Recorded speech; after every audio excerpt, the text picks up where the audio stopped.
veins, I've been driving this train. Years in this lane, there's no stopping this flame. Cause I came to the game and I changed it to play how I like, rearranged it to my own domain. Yeah, I got what it takes, made lots of mistakes, taking shots, skipping breaks, feeling lost, feeling great, popping off, singing straight, never stopped, never changed. All the squad here to play and I've got something to say, yeah. I work hard each and every day, I get lost in the words I say. I don't push pause, no I push play.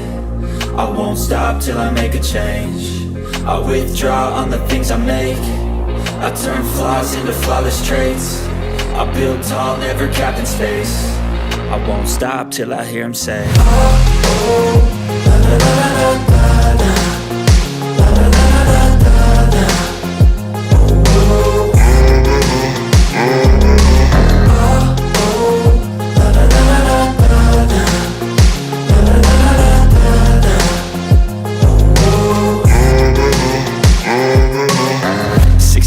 and I'm up again. I got tired eyes, need a cup of blend. That's right, in the AM, that's my only friend. No light, just the sun coming up on the horizon. I lose track of time, yeah, I move fast and climb a new class divine, yeah, true passion shines. And I'm through passing time, I choose stacking dimes. You snooze half the time while I move passing by. I work hard each and every day, I get lost in the words I say. I don't push pause, no I push play. I won't stop till I make a change. I withdraw on the things I make. I turn flaws into flawless traits. I build tall, never capped in space. I won't stop till I hear him say, oh, oh, la la la la la la, la la la la la la.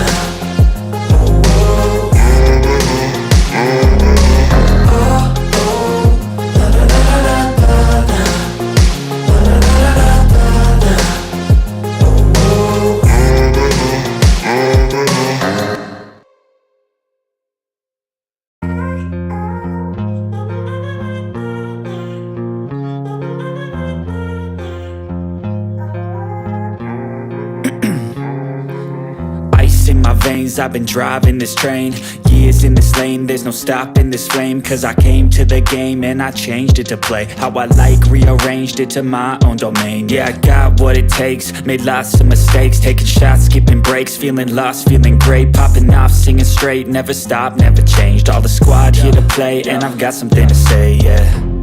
I work hard each and every day, I get lost in the words I say.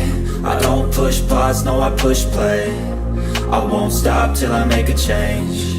I withdraw on the things I make. I turn flaws into flawless traits. I build tall, never capped in space. I won't stop till I hear him say, oh, oh, la la la la la la, la la la la la la, oh, oh, oh, la la la la la la, la la la la la.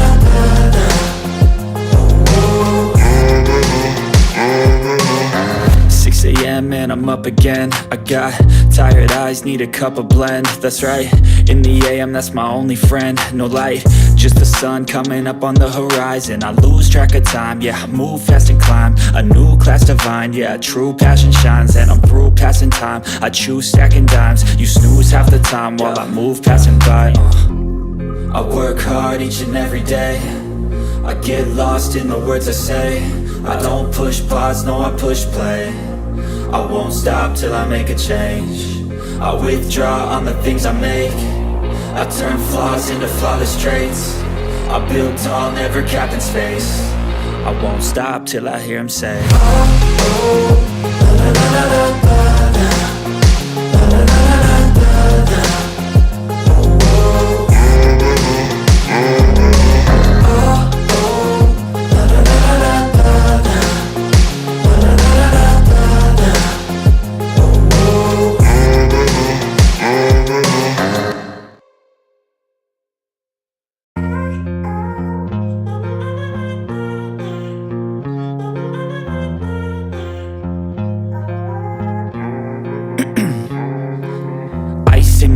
veins, I've been driving this train.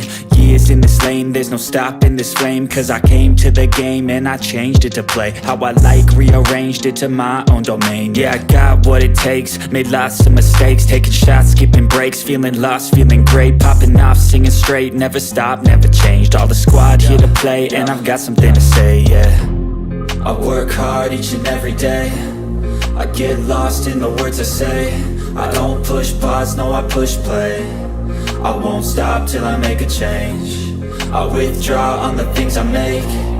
I turn flaws into flawless traits. I build tall, never capped in space. I won't stop till I hear him say, oh, oh, la la la la la la, la la la la la la, oh, oh,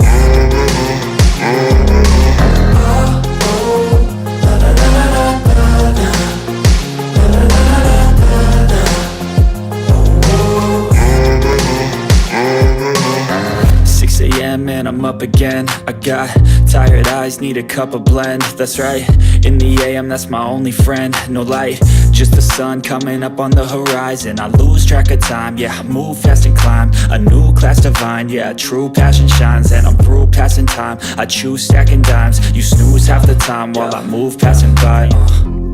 I work hard each and every day, I get lost in the words I say. I don't push pause, no, I push play.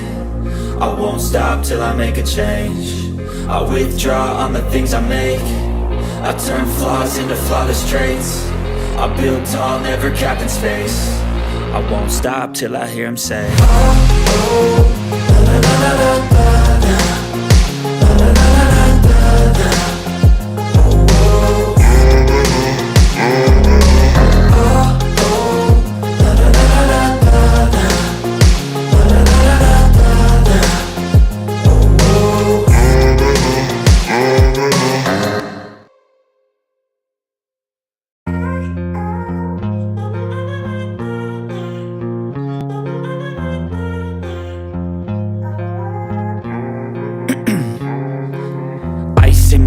I've been driving this train, years in this lane, there's no stopping this flame. Cause I came to the game and I changed it to play how I like, rearranged it to my own domain. Yeah, I got what it takes, made lots of mistakes, taking shots, skipping breaks, feeling lost, feeling great, popping off, singing straight, never stopped, never changed. All the squad here to play, and I've got something to say, yeah. I work hard each and every day, I get lost in the words I say. I don't push pause, no, I push play.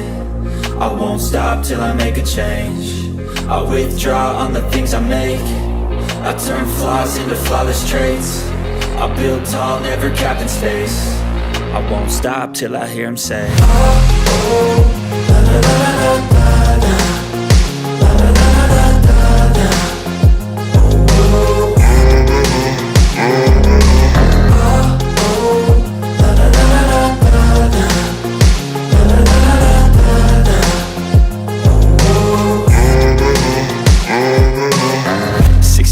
and I'm up again. I got tired eyes, need a cup of blend. That's right, in the AM, that's my only friend. No light, just the sun coming up on the horizon. I lose track of time, yeah, I move fast and climb a new class divine, yeah, true passion shines. And I'm through passing time, I choose stacking dimes. You snooze half the time while I move passing by. I work hard each and every day, I get lost in the words I say. I don't push pause, no, I push play. I won't stop till I make a change. I withdraw on the things I make. I turn flaws into flawless traits. I build tall, never capped in space. I won't stop till I hear him say, oh, oh, la la la la la la, la la la la la la.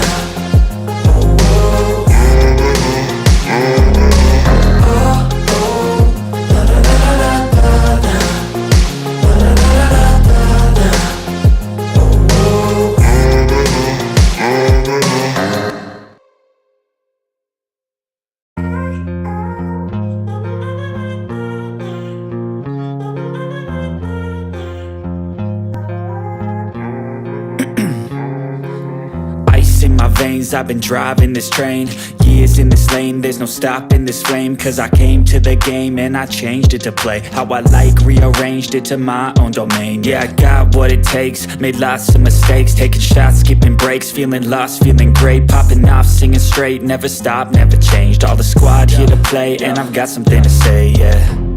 I work hard each and every day, I get lost in the words I say. I don't push pause, no I push play. I won't stop till I make a change. I withdraw on the things I make. I turn flaws into flawless traits. I build tall, never capped in space. I won't stop till I hear him say, oh, oh, la, la, la, la, la, la.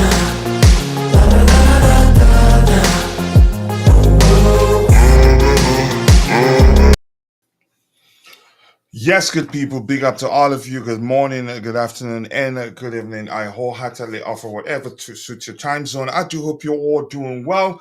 Thank you once again for joining me. Thank you for joining me for another edition of the Blue Morning Show. Today, we're here to discuss Chelsea's home draw against Arsenal, 1-1 draw.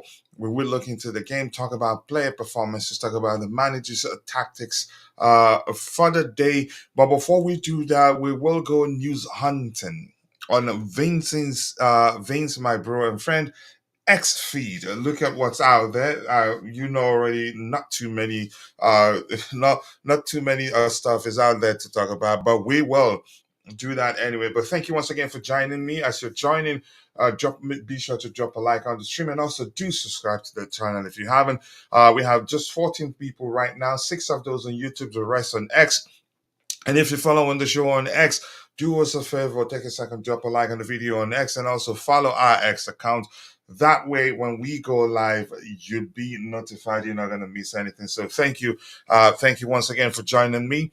Let's go news hunting. While I wait to see if anybody joins me on the panel so you can get diversified opinion and not just listen to I alone waffle. But thank you. More importantly, you get to hear my opinion on that game. Let's see. The first item here talks about Enzo Maresca expressing his love for. Sorry, I have to go to the presentation window. Apologies for that. Give me 1 second here. Okay, there you go. That's the window I'm talking about. All right. And I need to turn on the other camera up. Just one.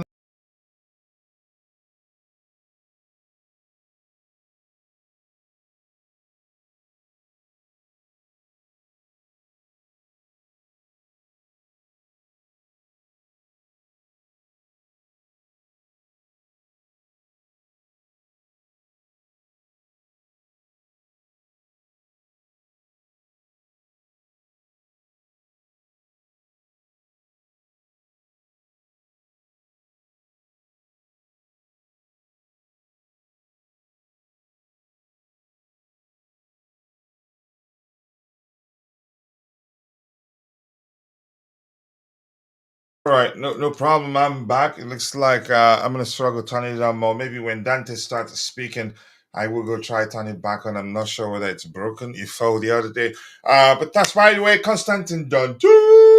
It's in the house. Big up to you. Thank you for finding the time to join us.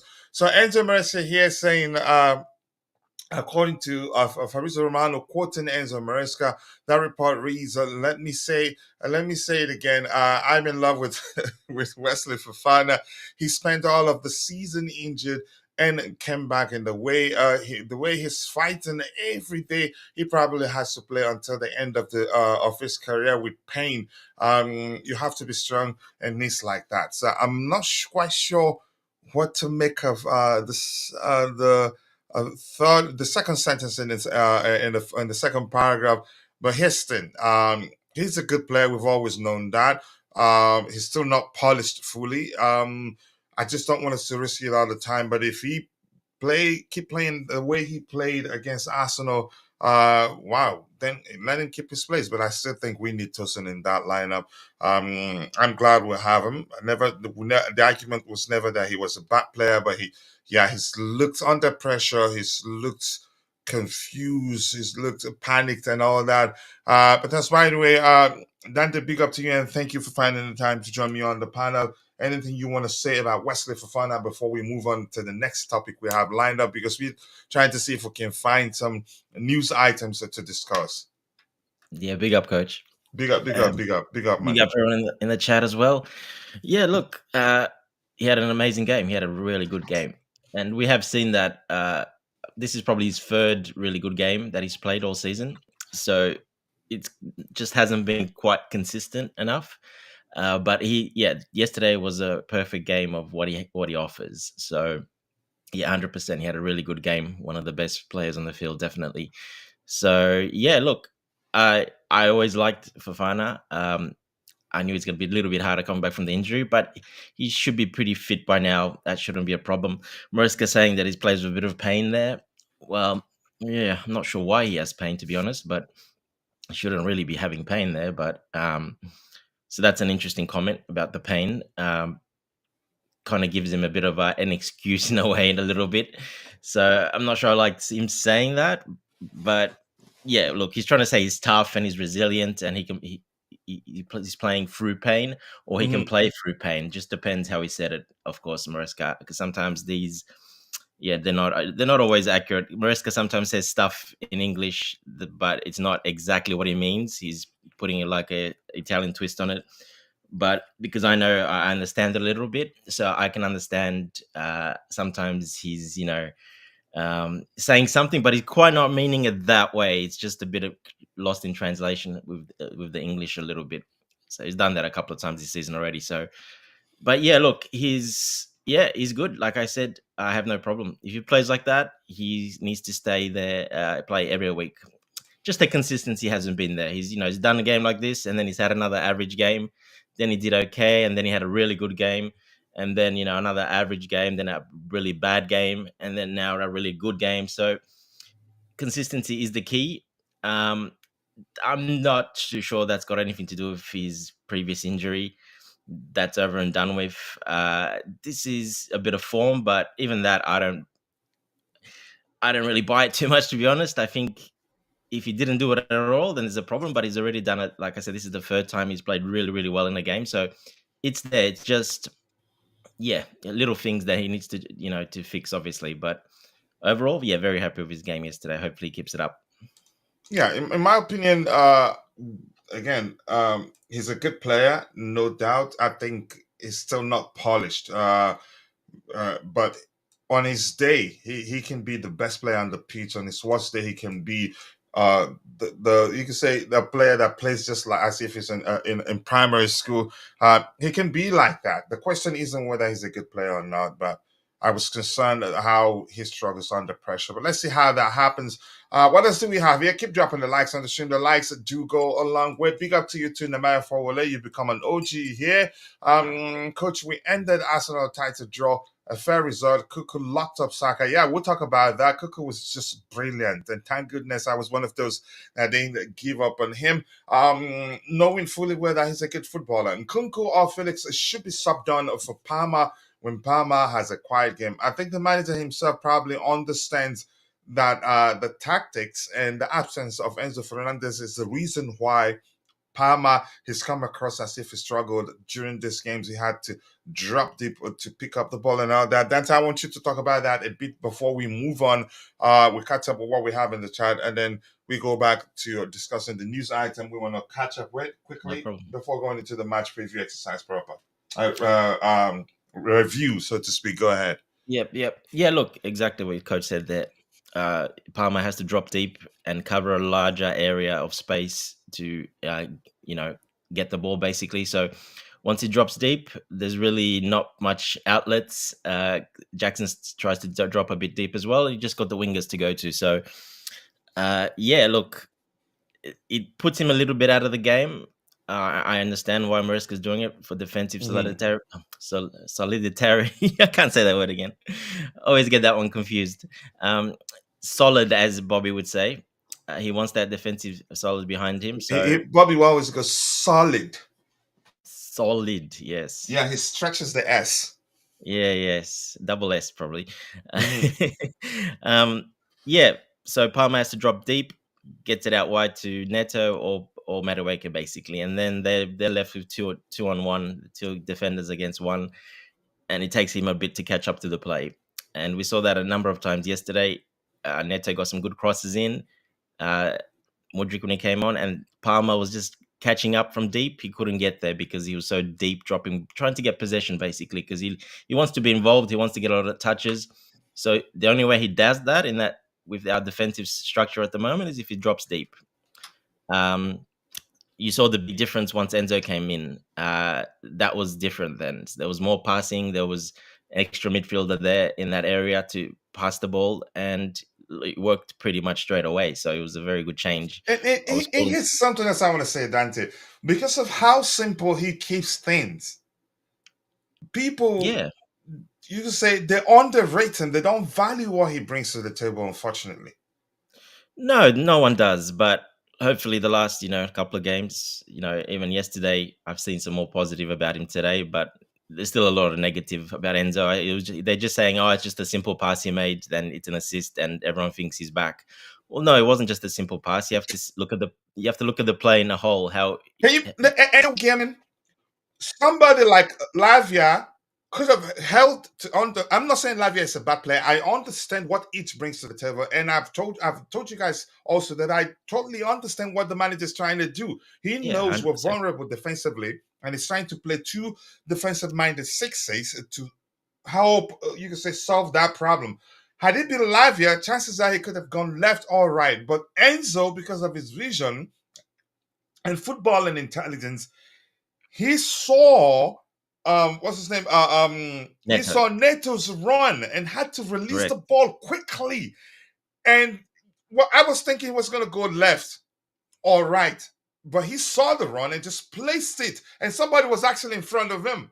But go ahead with what you were saying. Unfortunately, yes, he's that sort of player that people don't give credit for anything. That's because he plays with his head up and is always looking and scanning the field. Lavia doesn't do that always. Neither does Caicedo. They're more worried about holding the ball close and not losing the ball. So they don't really. Their head's not always up. But if you watch Enzo play, his head's always up, scanning the field, and that is a skill because it's not easy. People think it's easy to do. No, you're looking up and dribbling with your feet and keeping the ball close and control. It's not an easy thing to do. So he does that pretty comfortably. That's one of his strengths. And that's why that happened, because he saw that run, and it was actually a very good pass because it was perfect weight and it was in front. It was right in front of Neto, perfectly weighted pass. Neto just had to take one touch and shoot. If that pass was a little bit behind, a little bit to the side, a bit slower, a bit faster, he wouldn't have got that shot off. So yeah, look, it was a really good pass, and that's what he brings. But unfortunately, a lot of people won't see it like that. They just think it was easy. No, it's not easy. Not with his head up. There was someone in front of him as well. I think it was Havertz there, and he saw the run. Like I said, playing with your head up and dribbling at the same time. That's a very hard skill to do. Not many players can do that. I think it was Havertz, and Havertz's behavior was again for me did come across as if he was expecting him to first of all trap and control the ball and then try to decide what to do with it. But again, you guys are entitled to saying he didn't do anything. That's fine. In all honesty, that's fine. But what I'm begging you, it's let's celebrate them all. They all bring something different to the table. It's not a coincidence that he has 4 assists. I get it. I think one or how many was from a corner kick too. He has 4 assists now in how many games? In just 2 games. But that's by the way. Yeah. Let's see. We need a striker on it. I honestly do not think so. We're well equipped. If the manager likes, he can bring on Nkunku or even Joao Felix. Both, either of the two can make a huge difference on the pitch. Lavia isn't that creative, but he will do a lot defensively.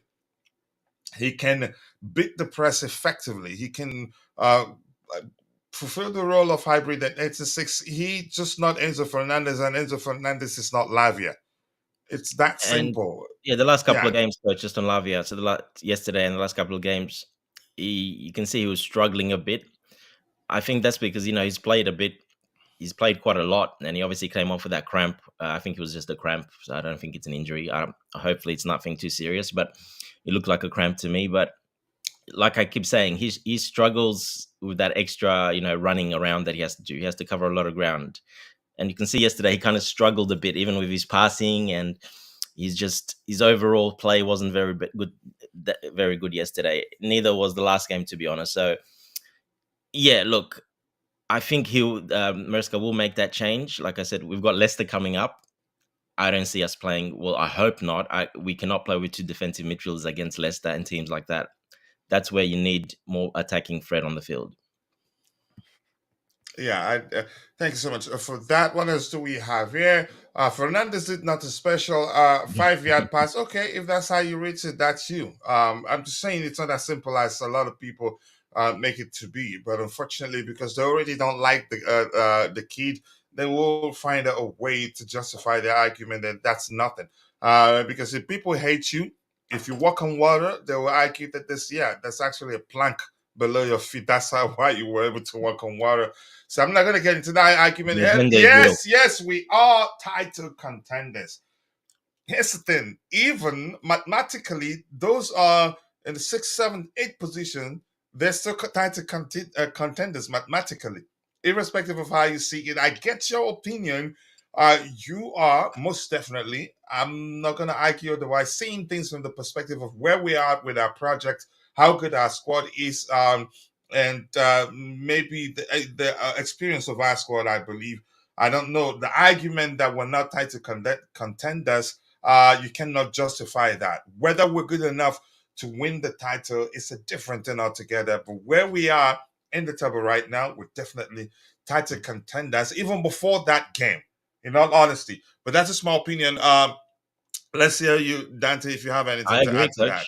And I said, if we lose, maybe, yep. But if we win and get a result, we're third in the league table. That's pretty good.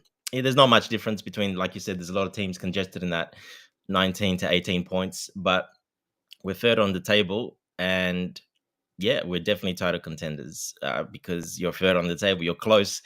You're in the top 3, so you automatically are title contenders. Like you said, we probably not gonna win. You never know. We still can. Depends what other teams do. Probably don't have enough experience to be able to win. If Liverpool get an injury and they get if Liverpool, well, they're gonna do exactly like Man City did. They'll lose 4 in a row or have a really tough run. So yeah, it's a long season, but yeah, we're definitely title contenders now because we're in the 3rd spot.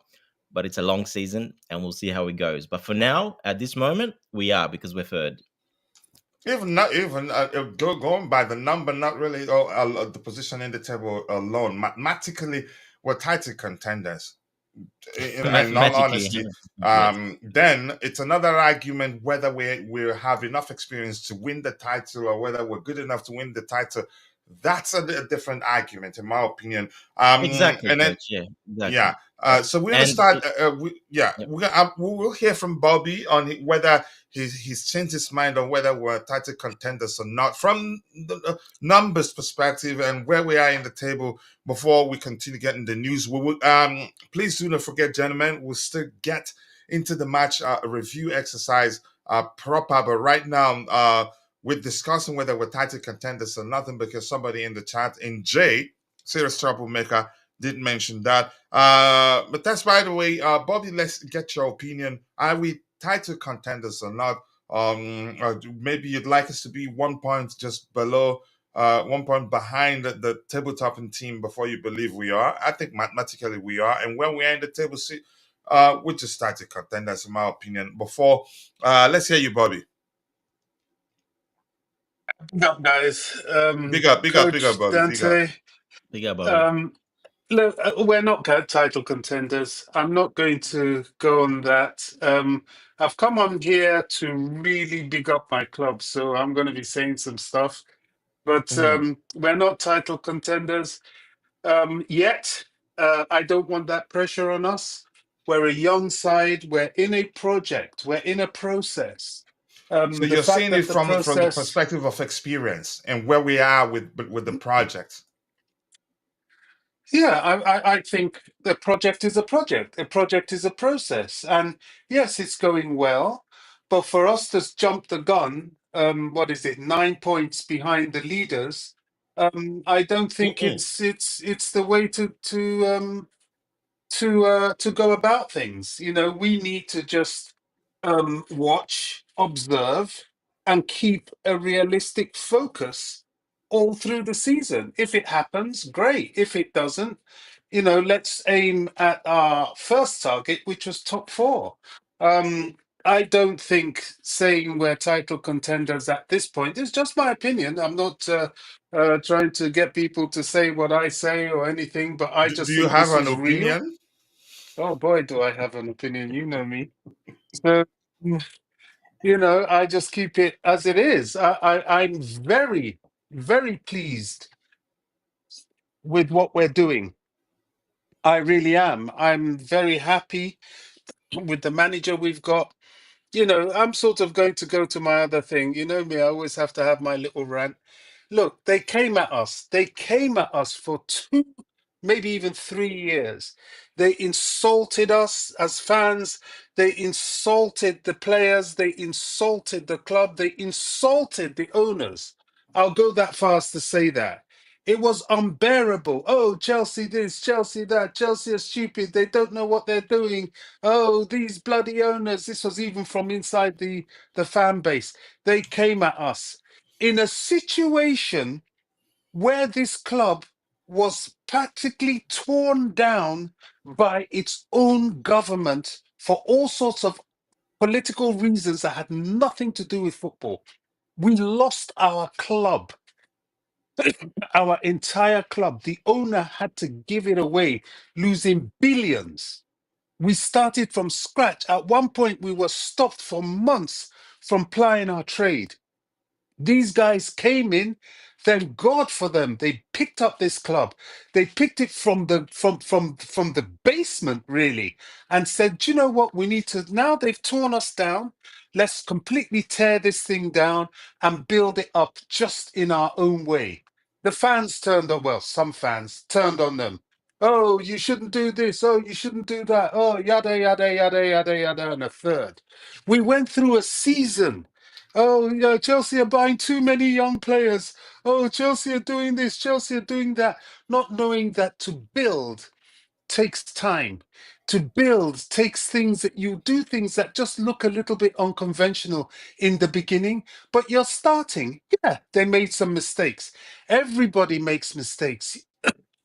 You start a business, it doesn't work perfectly from the get-go. You do a bit here, okay, this didn't quite work out. You turn around, you patch it up, you move here. They wasted a bit of money here, they wasted a bit of money there. Thank God they had the money to waste. But their objective was to build a robust club that can keep generating success, generating revenue, generating players. This is what they're trying to do. They still haven't finished. It's only been about 2 years, going on 3. But this is the direction. Excuse me. Now we're beginning to see it. And still, we're not being given credit. People are told, oh, Man City, they have Rodri out. Oh, they're losing games. F them. F them. People are talking about Arsenal. Oh, we're ruining the injuries to Arsenal. F them. Last season, you insulted us. You insulted us. We had children just coming to the club. Many of them didn't even play in the Premier League before. We had a new manager. We were trying to integrate, and then we were hit by at least 14. At one time, we had 18 players out with injuries. And these fools in the media continue to insult the club through that. Oh, Chelsea are this. Oh, Chelsea are nobody. Only towards the end, nobody actually was gracious enough to say, hey, wait a minute. Look what these guys are going through. Look what's happening here. They don't even have the players. We went to the Emirates and we got our ass kicked because we played a bunch of babies. The rest of the team were all out injured. We didn't have our Reece James. We didn't have our Wesley Fofanas. We had nobody. We didn't have our Nkunkus. We had no real quality to face them, and they continue to abuse us. The Arsenal fans, I can understand. Any victory, they're full of themselves anyway. But when our own fan base, and now you see it. Now we're beginning to form a club. Now it's all happening. I'm not going to let this go. I'm going to go after these people. When we win our first trophy, wow, watch my mouth. All these content creators, all these people on platforms, Chelsea's this, Chelsea's that, the owners are this, the owners are that. I'm coming for you because what we have is perhaps one of the greatest comebacks, one of the greatest projects in footballing history. This club is going to get back to the top, and this time is going to be more robust and more sustainable than even the great Roman Abramovich. I think at the time of need, we were meant to support our club. But so many of us at the time of need, when our club was down, they kicked the club in the face. And that really annoys me. I'm so glad for this platform because you were one of the few that held the line. But so many out there, when the going got rough, they kicked us when we were down. And that is just nonsense. Apart from that, the way the team is playing now, we should be proud. We played an Arsenal team that is well rehearsed. I know you like that word, coach. Well rehearsed. I they've been do. together. They've been together for years. They've got players that have been integrated in that system for a long time. And let me tell you, it could be said that they were quite fortunate not to get beaten. Yes, they had that last minute issue and all that, but the ball didn't go in the net. So it is what it is. They missed. We missed a lot of chances. Gusto's chance should have been a goal if he'd known how to head the ball properly, as with Madueke's. So I'm not taking all this. We stood toe to toe with them. We've shown that the project is going the right way and we should be proud. But all those that were kicking us when we were down, shame on you, especially the Chelsea fans. Shame and We multiple know shame you. on you. Definitely. We do know at least one in particular, but we're not going to mention name. We're not here to promote them. No, no. Oh, I'm waiting for him to talk. He tried to talk a little bit at one time. I went after him on X, but he's gone quiet again. I'm waiting for him. Oh, I want him to talk. I will mess him up. You see, this is the thing about loyalty. I'll calm down a bit now. You've got to be loyal.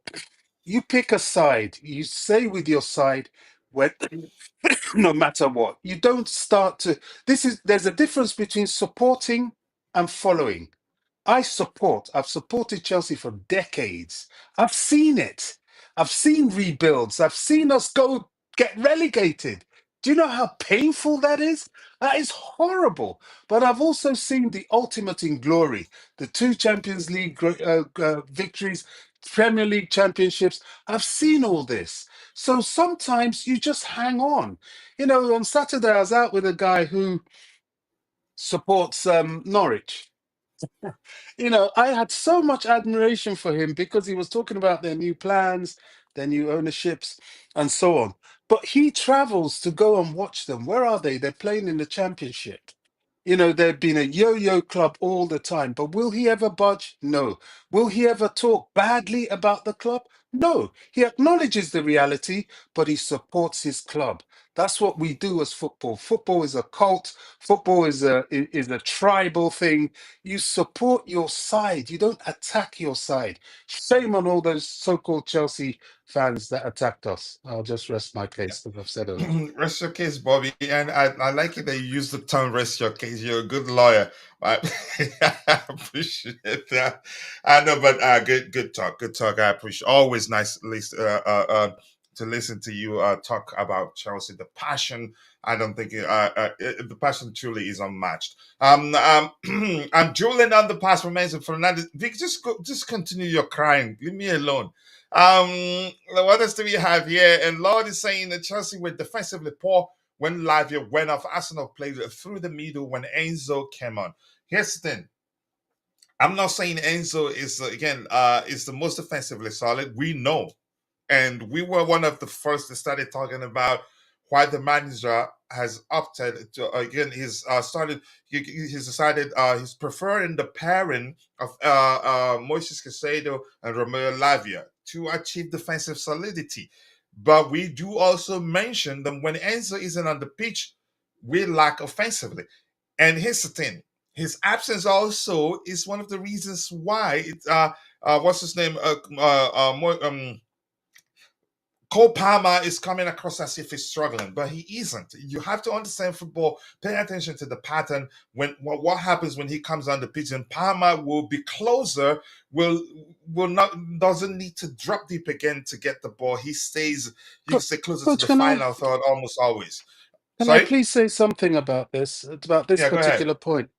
Because I was with Dante and Ty yesterday. We did this sort of watch along and pre and post and so on halftime. And I think it was Dante that mentioned how poorly, by his standards, that Cole Palmer played. I feel a lot of that was due to his injury. But Part of I it. get yeah, I get your point about Enzo, but we had to be cagey. The game with Arsenal was highly tactical, and we, sometimes in a tactical game, you have to accept the snore fest. You have to be boring. Jose Mourinho was excellent at that. He will bore you to death if it meant he either beats you or you never beat him. So I'm glad we did that. But when we have that sort of situation, maybe, and this may sound controversial, maybe that's the time, if we're going to opt for midfield solidity, that's the time to rotate Palmer and put João Felix, because And Felix I'm actually not may against that. I'm thrive. just trying to educate people to help them understand why it is the way it is, so they stop saying we're better off with this guy or the other guy. They're saying that without understanding the reason Okay. why the manager he's opted for the pairing of Lavia and Caicedo, and the difference of having each. They're all good players, and now we're blessed to have them. But go ahead with what you were saying, Bobby. Yeah, I mean, I get you. I mean, Lavia and Caicedo, they did us proud. Do you know what it means? Do you know the team we play? First of all, they had Gabriel and Saliba, perhaps the best centre backs pairing at the moment in the Premier League. They're mobile, they're strong, they're physical. And then Partey and Declan Rice. And then Declan Rice comes off and Marino comes on. Man, that was a solid team. And we lived with them. In fact, they struggled at times with us. Our movement, a lot being given to Neto, who to me was the man of the match. I know they gave it to Cucurella. That's because in our media they were busy watching Arsenal too much. Yeah, he kept what's that guy, Saka, quiet. And yeah, I'm not against it, but for me, I would have given it to Neto. I think Neto was the difference. Neto gave them huge problems, and the fact that we could spread the play, it made them less solid. Saliba and and Gabriel could not always be compact. They did well to be as compact as they were, but if you notice, for our goal, there was a chasm of space between their defensive midfielders and the centre backs. And the fact that we drew Saliba out and left that space that he couldn't rush back to join Gabriel and block was brilliant play. I think we did well. Lavia and Caicedo, to live in the midfield and at times dominate against Thomas Partey, who people really, really underrate, and whoever out of Rice or Marino, I thought was excellent. I really, really think they played well yesterday.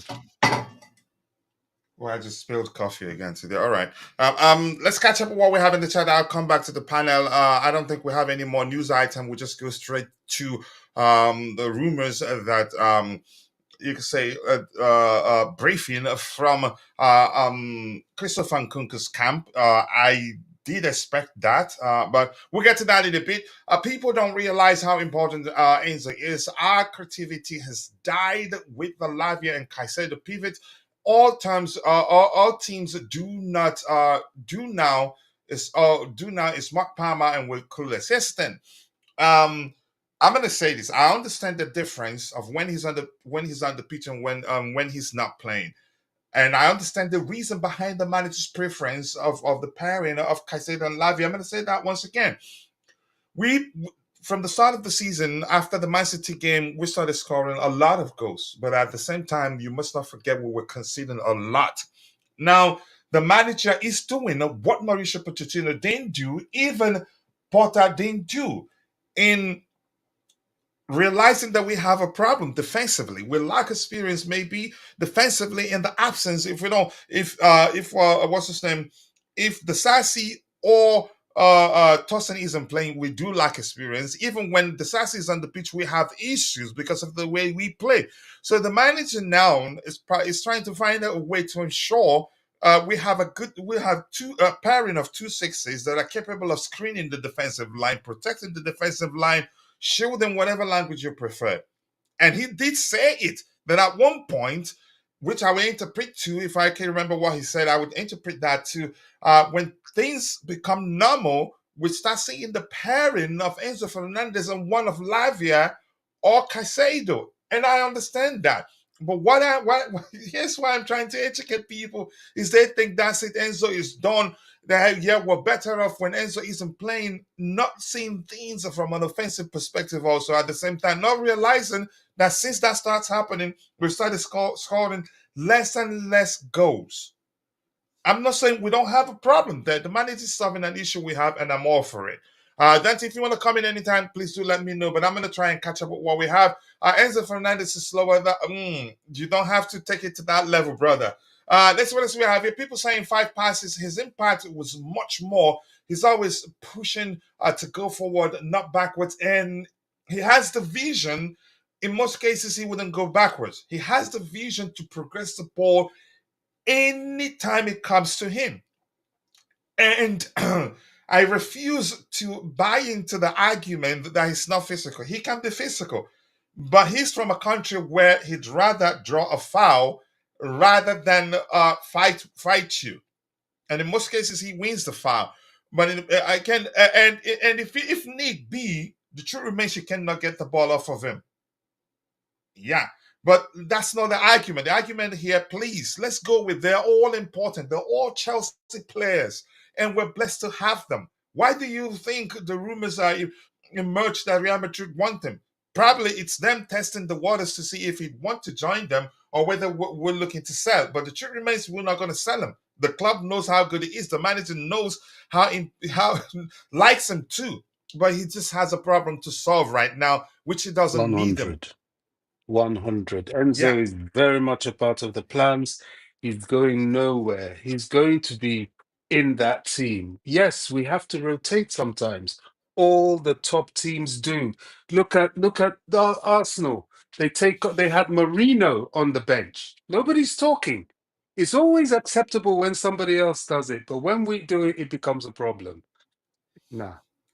Yeah, now Jay has an issue with it with the term mathematically, yeah, because of the title race talk. And Shanks, nice to see you once again. Maresca brought on Mudryk when we needed to break down strong Arsenal defense and get a winner. I started laughing because I knew game was gone after the sub. I don't know how Trust had missed that chance. Here's the thing, irrespective of what happened, we could have won that game and numbers show that. But I'll start Dante by again asking him the question of what he makes of Arteta's comment that they dominated us. A lot of people were having a laugh online with regards to that comment. Enzo won more duels in that game than Lavia, and he only played 20 minutes. So there are so many ways to see it. But what I get from these, irrespective of how you see them, they are all important. I love Lavia, and I'll tell you, Lavia is the most capable of beating the press, or maybe the most capable of finding a solution in tight spaces than Enzo Fernandez, Moises Caicedo, and than two of them. Then Caicedo, what's his name? Caicedo is more defensively solid than the other two. But Enzo Fernandez has better vision, better passing range than the other two. Even I'd be inclined to listen to someone if they argue that he has better passing range than the other two combined. But my point is, they all bring something to the table that complement each other. He's not the most defensively solid, but with the others on the pitch and inverting fullbacks, you won't even know that he's playing. And he does his thing and helps us win game. AB, big up to you. Too nice to see you. I appreciate you. Great game yesterday and good result, in my opinion. Well, both Arsenal in the table, irrespective of how you see it. Let's see what else we have here. No title won at the end of November. Yeah, and he's not fired. And the guy in question we talked about, we don't want to promote here, is saying he's going to be fired by November. He's going to be here next year. Lavia does sideways passes. Yeah, which is, you could say, an approach too. For a reason, he does that. Anybody else here that I haven't said hello to? Coach, the guy didn't say he's going to be fired by November. The guy said he was going to be fired by September. Oh yeah. So we're beyond his prediction is dead, right? All I need as a Chelsea fan is to finish this season in the top four. We can do that, and the manager is doing what he should be doing. But a lot of people want us not bearing in mind that yeah, we're not quite there yet. As much as I'd argue we're making great progress, but we must play with the sort of balance that we're playing right now. We're not going to be scoring too many goals. Eventually, we'll get to that point again. But the manager, his focus now is to solve that defensive issue that we've all been complaining about. Yeah, so and he's doing what he's supposed to be doing. What Potter didn't do, what Pochettino didn't do. The manager's not into going into the game. Yeah, we're scoring goals, so he just goes into games with a scattergun approach. We score 10, the opposition score 11, and that's it. We'll lose the game. Or we go into games with a scattergun approach. The opposition scores first, part of us, and that's it. We lose that game, and then we'll start saying we played well, but we lost. I don't want that. So he's doing what he should be doing. But a lot of people are still saying our approach against Manchester United was just brilliant. I get it, we got just a point. I get it, United was struggling, but in football, 1 + 1 doesn't always equal 2. You can. Because they even if they are 20th in the table, at Old Trafford, they're capable of beating you. And the rivalry between us and them is so serious that yeah, they show up even if they've been losing games for 1,000 years. Once it's against Chelsea Football Club, it's like a cup final. And the manager, he knows that. Some people are questioning his experience, that he hasn't won we haven't won any game against the top 6 teams. I don't want to get there. But that's, by the way, let's see what else we have here. Keep dropping the likes on the stream. The likes do go along where we have a total of 48 people, 34 on YouTube. Let's get the likes up, people. Anybody here that I haven't said hello to? Bobby, you must have a chest before. You must have chest before games. I'm not sure I understand that, but I guess Bobby understands. Exactly, Bobby. Tactic content is being unwanted. Brings unwanted pressure on this young team, which we don't need. Yeah. Okay, Jay, you win. Right now, I'm going to scroll to the very bottom, but I'm going to say hello to Kishan, my New York bro. Nice to see you. I appreciate you. And Aka, nice to see you once again. I do hope you're doing well. Whatever happened to Bobby Fairview, yeah, he eventually mentions his name. Listen, you'd have to have something to work with before you start yapping on X. And because we're doing well, they don't have too much to talk about. Even those that were the most outspoken for you can say for the Clear Lake Out gang, you barely hear from them these days. If that makes sense. Mr. Tactics, time for a change. Let's see, Keyshawn. Okay, Akai is saying I was kicking Potter down because he tried to ruin our club. I'm glad he's gone. And people are seeing a decent manager make a difference, and some still find a reason. And one on X did say something to the effect of time for uncomfortable conversation. And a lot of people were in the hundreds were liking it and you could say reposting it. I didn't even respond because that's that person's brand, being provocative to get people. You can say, what's the language I'm looking for? You can say he's that person brand. You can say they are as big as they are on X because that's the sort of thing they do. So if they stop doing it, they're not going to have a lot of followers, unfortunately. Mr. T is saying that Maresca has to do better in attacking rotation. We could have done much better. We have a lot of potential. We need to see these players before they want to leave. Listen, if not playing a certain player means we do better, I wouldn't mind. But yeah, I think it makes sense to question why some players played 90 minutes while we had the likes of João Felix and Christopher Nkunku on the bench, or Nkunku didn't come on earlier. I'm not sure. The manager, he's seeing things up close, but yeah, I did ask that question myself. But we'll see. Coach, I keep forgetting the name of our friend commenting on the line. Apologies for that. He's right about what he's saying about reporters and opponents. His name is Bobby, but he's not popular. He's not important to us. So you're forgiven to forget his name. Good morning to you too, Air Comics. Nice to see you, panel, and the rest of the Blues. So let's all bring up the EPL table and just appreciate where we are currently. I think that's a good comment, and I'll try to bring it up. Let's see if I can get anything else, and I'll scroll to the very bottom. We need to relax on Jackson. The guy does so many things that go unnoticed, and Nkunku can never give us the pressing that Jackson offers when not in possession, especially if you start him as a number 9. I agree. But there are other ways. If you bring in Nkunku on, you can tweak things around. We're playing with a fluid approach. There's a way to accommodate him, but you make a perfect sense there. Just hopefully Jackson at one point will start performing consistently and be more consistently efficient in front of goal. Big up to you too, Makim Noon. I Nice want to to see make a you. point about this, if I Yeah, go can. ahead, This Bobby. Nkunku situation. Mm-hmm. I'm a believer in Jackson. I like Jackson. I think Jackson's development has been exponential. And I think he's benefited from the fact that we haven't had a striker, so we've had to play him. And he's one of those players that he has played his way into getting used to playing Premiership football, if you know what I'm saying. Mm-hmm, mm-hmm. But the Nkunku situation, Nkunku is a very valuable player. I mean, he's a lethal finisher, and we have to keep him motivated. I'm hoping the away game against Leicester, I know Nkunku's probably going to go on international break, which never helps really because they come back jaded and all that. But I'm hoping he starts him in that game and brings Jackson off the bench.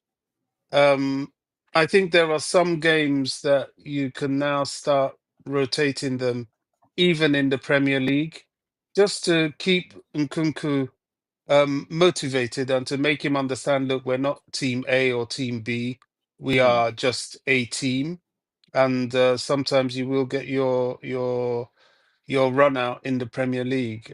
I would like to see that. It's not disrespecting anybody because with Nkunku on the field, you have a different set of problems. But I really, really hope he does that. Time will tell. Yeah, time will tell indeed. Bob Sanchez should get benched very soon. There were times he caught the ball but took way too long to pass the ball. Several times you could see Neto screaming after making a run, and also Houston. There were a lot of shaky moments in that game. Maybe I need to watch it again. But Dante, let's talk about Nkunku. I'm sure you've seen the report from L'Equipe saying that Nkunku is assessing his Chelsea future already. It was that he will assess. The report previously was that he will assess his future at the end of the season. Now he's saying he's already doing that. Usually players do that.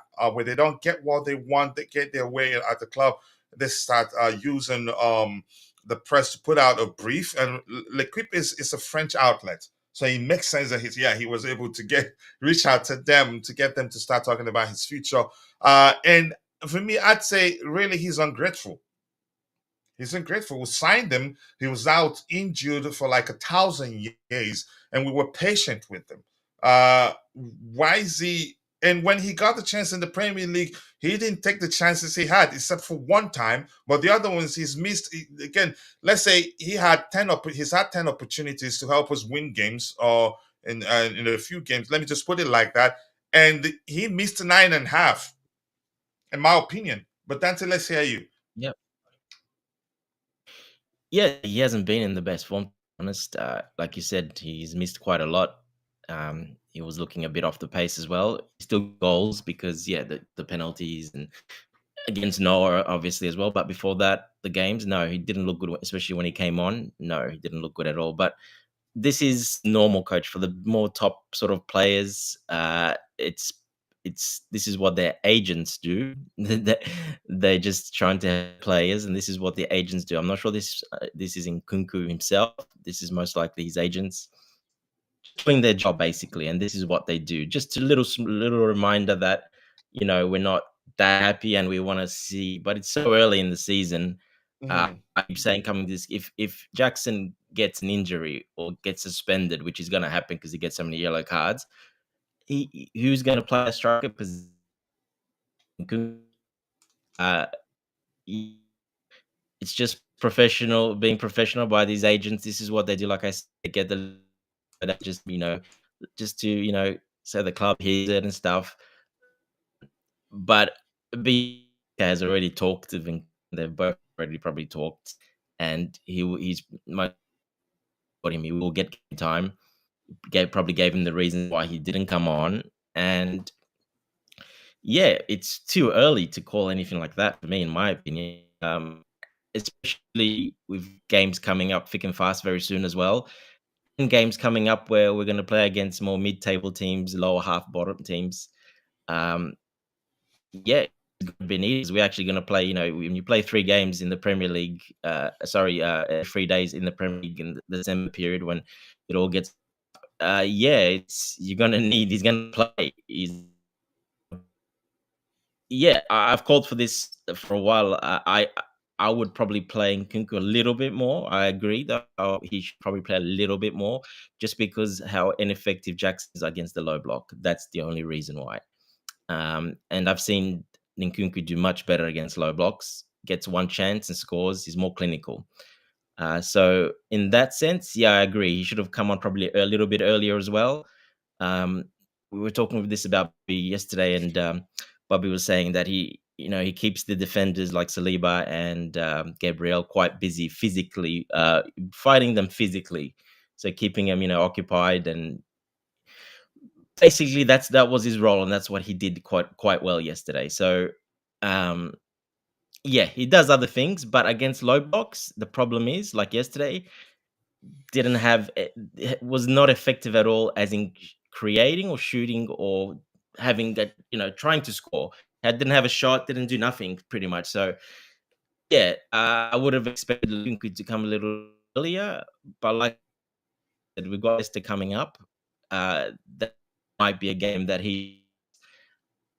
so we'll just have to wait and see. Too worried. I think it's wait. If it continues to happen more and more and more, and it gets worse, but we still got a little bit to go to January. So I think we'll reassess it then. But like I said, this is just doing the job, player looking after the player, and trying to push a little bit, just the message out there. But that's all it is me. Can I add to that? Yeah, go ahead, Bobby. Yeah, I mean, I agree. We had a very nice conversation, and Dante raised this point. Look, this is a very long season. I don't know why we get so trigger happy. You have a player on the bench in August, and people are complaining. Where in November, Nkunku hasn't been fit, and I do um, echo your point that it sounds, although I don't believe it's him, and I echo your point as well that this is clearly the agents doing their job, trying to enhance the market value for him if they see an opportunity, and so on and so forth. But look, it's November. Nkunku has been injured entirely last season. He has. He's only just got back. We've been patient with him. We've nursed him along. I think at some point, even in the preseason, he got a bit of a niggle, and we had to nurse him along that too. We're elongating his career. He doesn't need to be playing game in, game out. And we're so fortunate that we have the Conference League to exercise these players. This is an almighty season. It can well be. If we can, we're only left with one domestic cup now, but if we can progress successfully with that, if we can do well in the league, if we can do well with the Conference League, there's ample games for these guys to play. And remember, there is the World Club Cup at the end of the season, thereby even elongating the season further. And that's a platform that these top players need to go and perform. The teams in the World Club, in the format of the World Club Cup 2025, is going to be like no other World Club Cup. This is going to be really competitive because the teams there are no slouches. They're going to be good from every continent, even the ones from the MLS. They have quality players that are going to want to win that competition. So Nkunku has a lot of game time to be had. He's getting game time. People tend to not recognize this. He's getting game time, albeit in the Conference League. We can't turn our nose up at any competition we find ourselves, especially at the stage of development that we're in. And I don't think he does. I think he's been spoken to. I think he's been made to understand the time of day is. Would he like to play more? Of course he would. He's a professional player. That's his trade. They all want to be the star boy. They all want to be the boy, the man. But you've got to, in a team like Chelsea, you've got to earn that spot, number one, and you've got to respect your rotation. Look what we did with Reece James yesterday. I was tactical, coach. We had the discussion in your And he pre-match. worked. A lot of people think James should have started. I think he worked. You can say he has more. I don't. If James ran the way he Augusto ran yesterday, he'd be injured again. Go ahead, bud. Yeah. Oh, yeah. He would have been on the injury table. They couldn't afford to get him in a game that you needed the pace of that game that our fullbacks had to have and our wingers was incredible. He wouldn't have lasted 90 minutes with that. And it showed. Look at Lavia. Thankfully, I don't think his injury is serious. I think he was cramping up. Um, and they had to change him still. Why? He hasn't played football for over a year. And he's in a very hard working situation, albeit in midfield, but you're up, you're down, you're left, you're right, you're twisting, you're turning, you're getting kicked, you're kicking. It's a tough gig. So, you have to manage your players. And fortunately, we're in a vein of form where we have a manager that's able to manage these players. So Nkunku's time will come in terms of starting in the Premier League. I'm hoping it happens against Leicester, but even if it doesn't, he just needs to be patient. Look at Neto. Neto came. He was a new kid on the block. Wasn't quite at the races. He had to bide his time. Right now, Neto is well in there in the Premier League. I don't think we can afford to play without him right now. To be honest, he is top quality. But even him, we have to be careful because you can get a little niggle here and there. He's had it in the past, and we have to keep him fresh and not flog him game in, game out. He's going to international football. I don't know how often the Portuguese will be playing him. I would suspect very often because that is one hell of a player. That guy is, Neto. I'm telling you, people didn't really watch Neto yesterday, but I did. Neto was Yeah, an yeah, Bobby. My almighty TV problem. was off. I didn't watch him.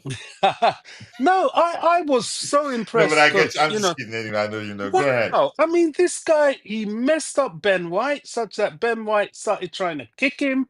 He got a yellow card. He didn't know what to do. He took him that cross he made for Gusto. We need to talk about his finishing, but we'll get there. Gusto should have headed into the ball. He closed his eyes and headed that ball. That you never do that. But Neto He took him inside, outside, to the line, and he still got his cross in. Now that is some quality player. I am so glad we went and got that player. That player is going to prove to be one of the Chelsea greats. Watch him. He is exceptional. He's not a run of the mill guy.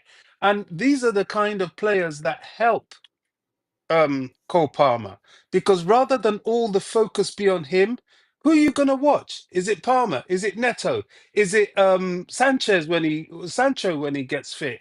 Who is it? Nkunku when he's on the field? Is it João Felix when he's on? We have such a formidable attacking line that with time people are going to be dreading playing against Chelsea. That is not any. Look at that Arsenal defense. They are known for their solidity. We were dragging them left, right, everywhere. We were opening them up. And that's not an easy thing to do. Not even Liverpool or Man City are able to open them up that much. Yeah. Thank you so much, Bobby. I appreciate that. And Rich Money Records. Pick up the legend on the channel. I told you Cole Palmer would be fitter for the game, and we are not selling Christopher Nkunku. And Nkunku is still happy because he has been picked to play for France. Man United has no chance of getting him.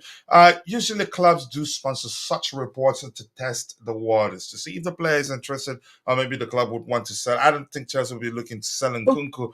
And sorry, here's coach. So the French national team haven't called Nkunku? no. He's saying they called him plus. He's saying plus Oh. they called him, yeah. And here's the thing. One thing I want to say again is this: the report was saying Chelsea. We haven't heard anything from Chelsea's perspective saying we want to sell him. But chances are there's a possibility he could be the one sponsoring that, given the fact that L'Equipe is French aligned. If that makes sense. Let's see what else we have here. Keep dropping the likes on the stream, people. The likes do go a long way. Cucurella gave Maresca absolutely zero reason to bench him for Gusto after his performance. If Maresca keeps fussing this Gusto stubbornness, he will be committing sackable crimes. Gusto himself actually was good.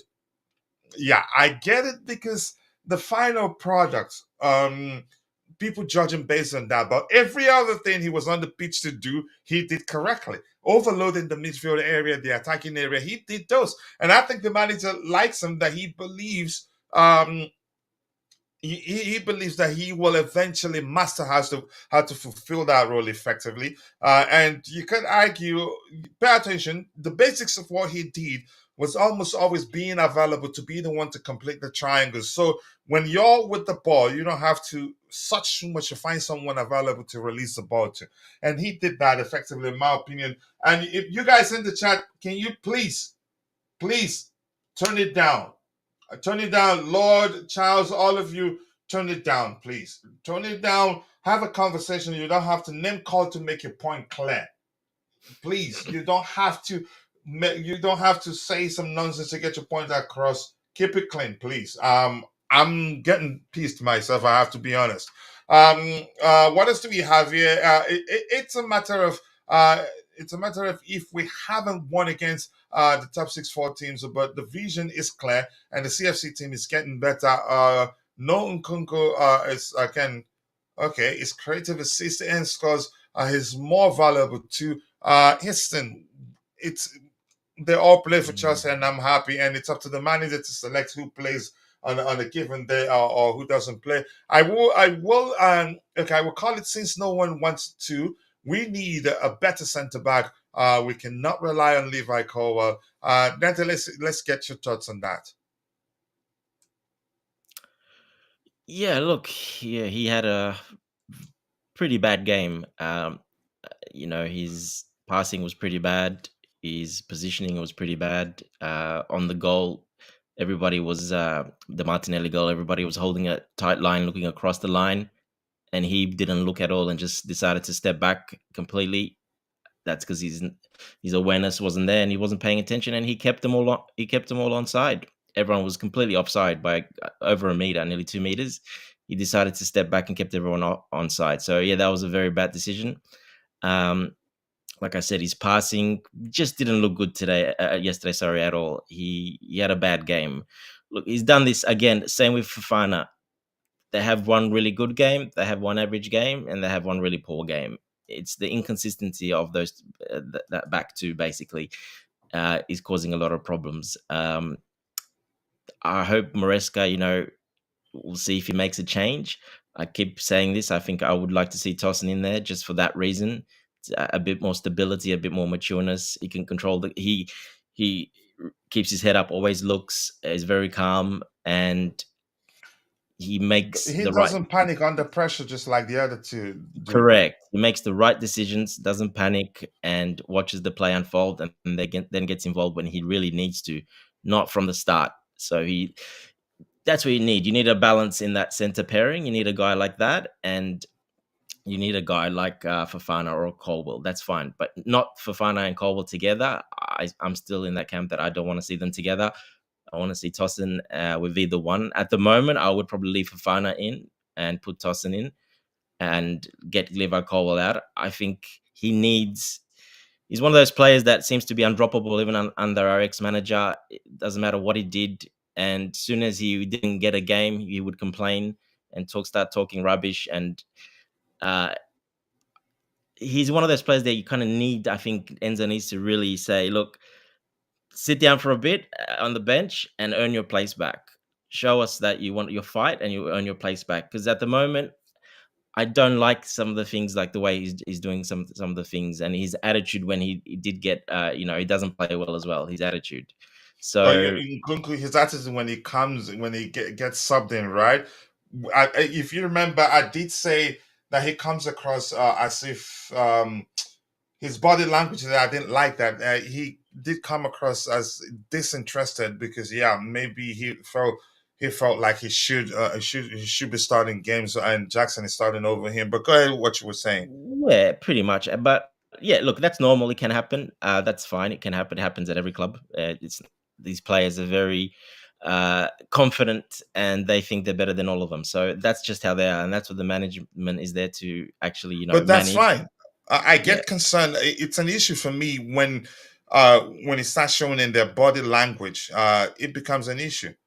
Just proof. yeah, it is an issue. Yeah, And as I've said, he's gotten the chance to play in the Premier League, irrespective of whether it was 32 minutes. Take your chances when you get it. But I'd say he hadn't done that. But go ahead.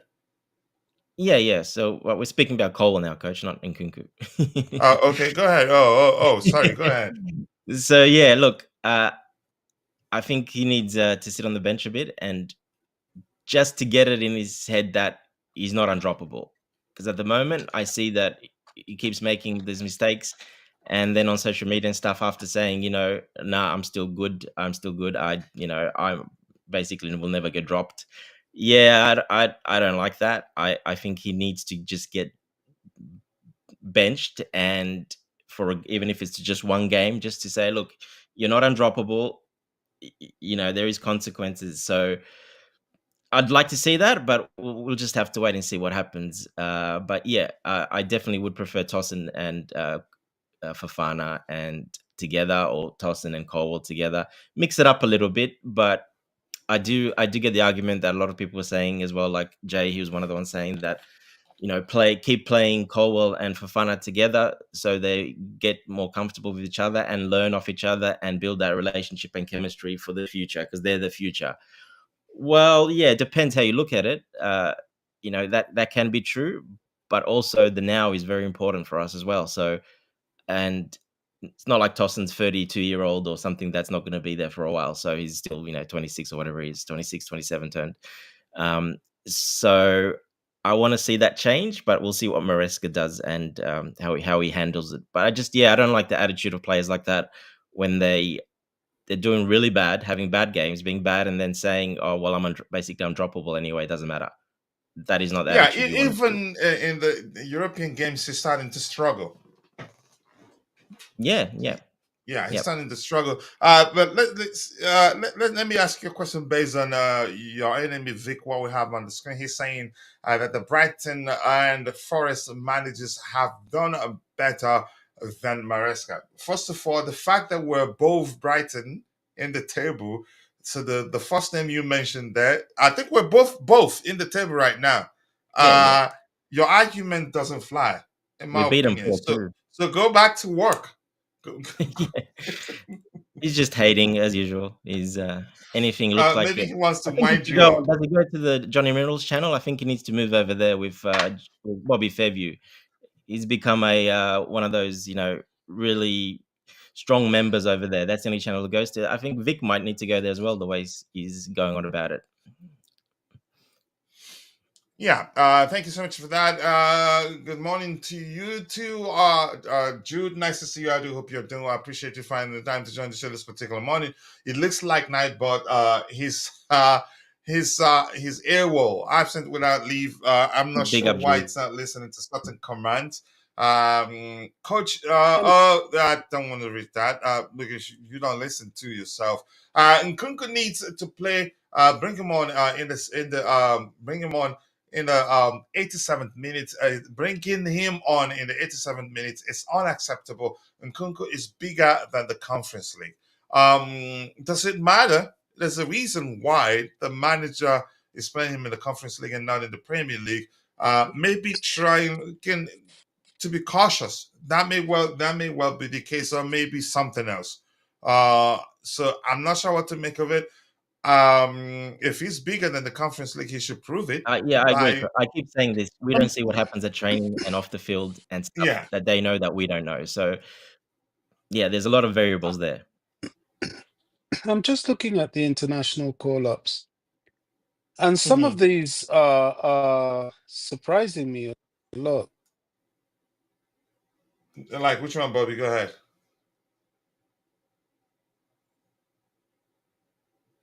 Did we lose him? I think he's reading. Okay, He'll come back. Palmer was fit for the game, but he was a shadow of himself. His performance was below his ability, and I'm going to say this again. There's a reason. Partly partly the reason why he hasn't performed up to par, like you're mentioning there, is the absence of Enzo Fernandez. That's one, which leads to him dropping deep to get the ball in most cases. So he's not closer to the final third in most cases, as well. You can say as would be the case, as has been the case whenever Enzo Fernandez is on the pitch. So you can argue he's doing his job, and then the Fernandez's job at the same time, because there's two sixes on the pitch are charged with protecting the defensive line more than participating in the offensive aspect of the game. Even if they're not charged to do Can you that, hear me? that is something that comes to them naturally. We did lose you, but go ahead with what you were saying. Yeah, I don't know. I had an incoming call. It always happens. Yeah, I was looking at the international call-ups, and some of them are quite surprising to me. And this is where we have to be so careful with these international breaks. We're coming up to Christmas, and they always try and do this to us and look to see if they can nobble a few Chelsea players here and there. I don't understand why Belgium have called up Romeo Lavia. It's quite clear Romeo Lavia is still finding his feet, yet they've called him. It's disturbing to me. Gusto, He's okay, getting he's reward, scored. Bobby. That's a reward for his obviously game time, But and he I'm quite was in sure the you get fold Bobby's before as point. well. He was in the Belgian Yeah, fold before as well. yeah, but this is where the Chelsea medical team need to be more proactive. You need to approach these international teams and tell them, look, it's not that we are not.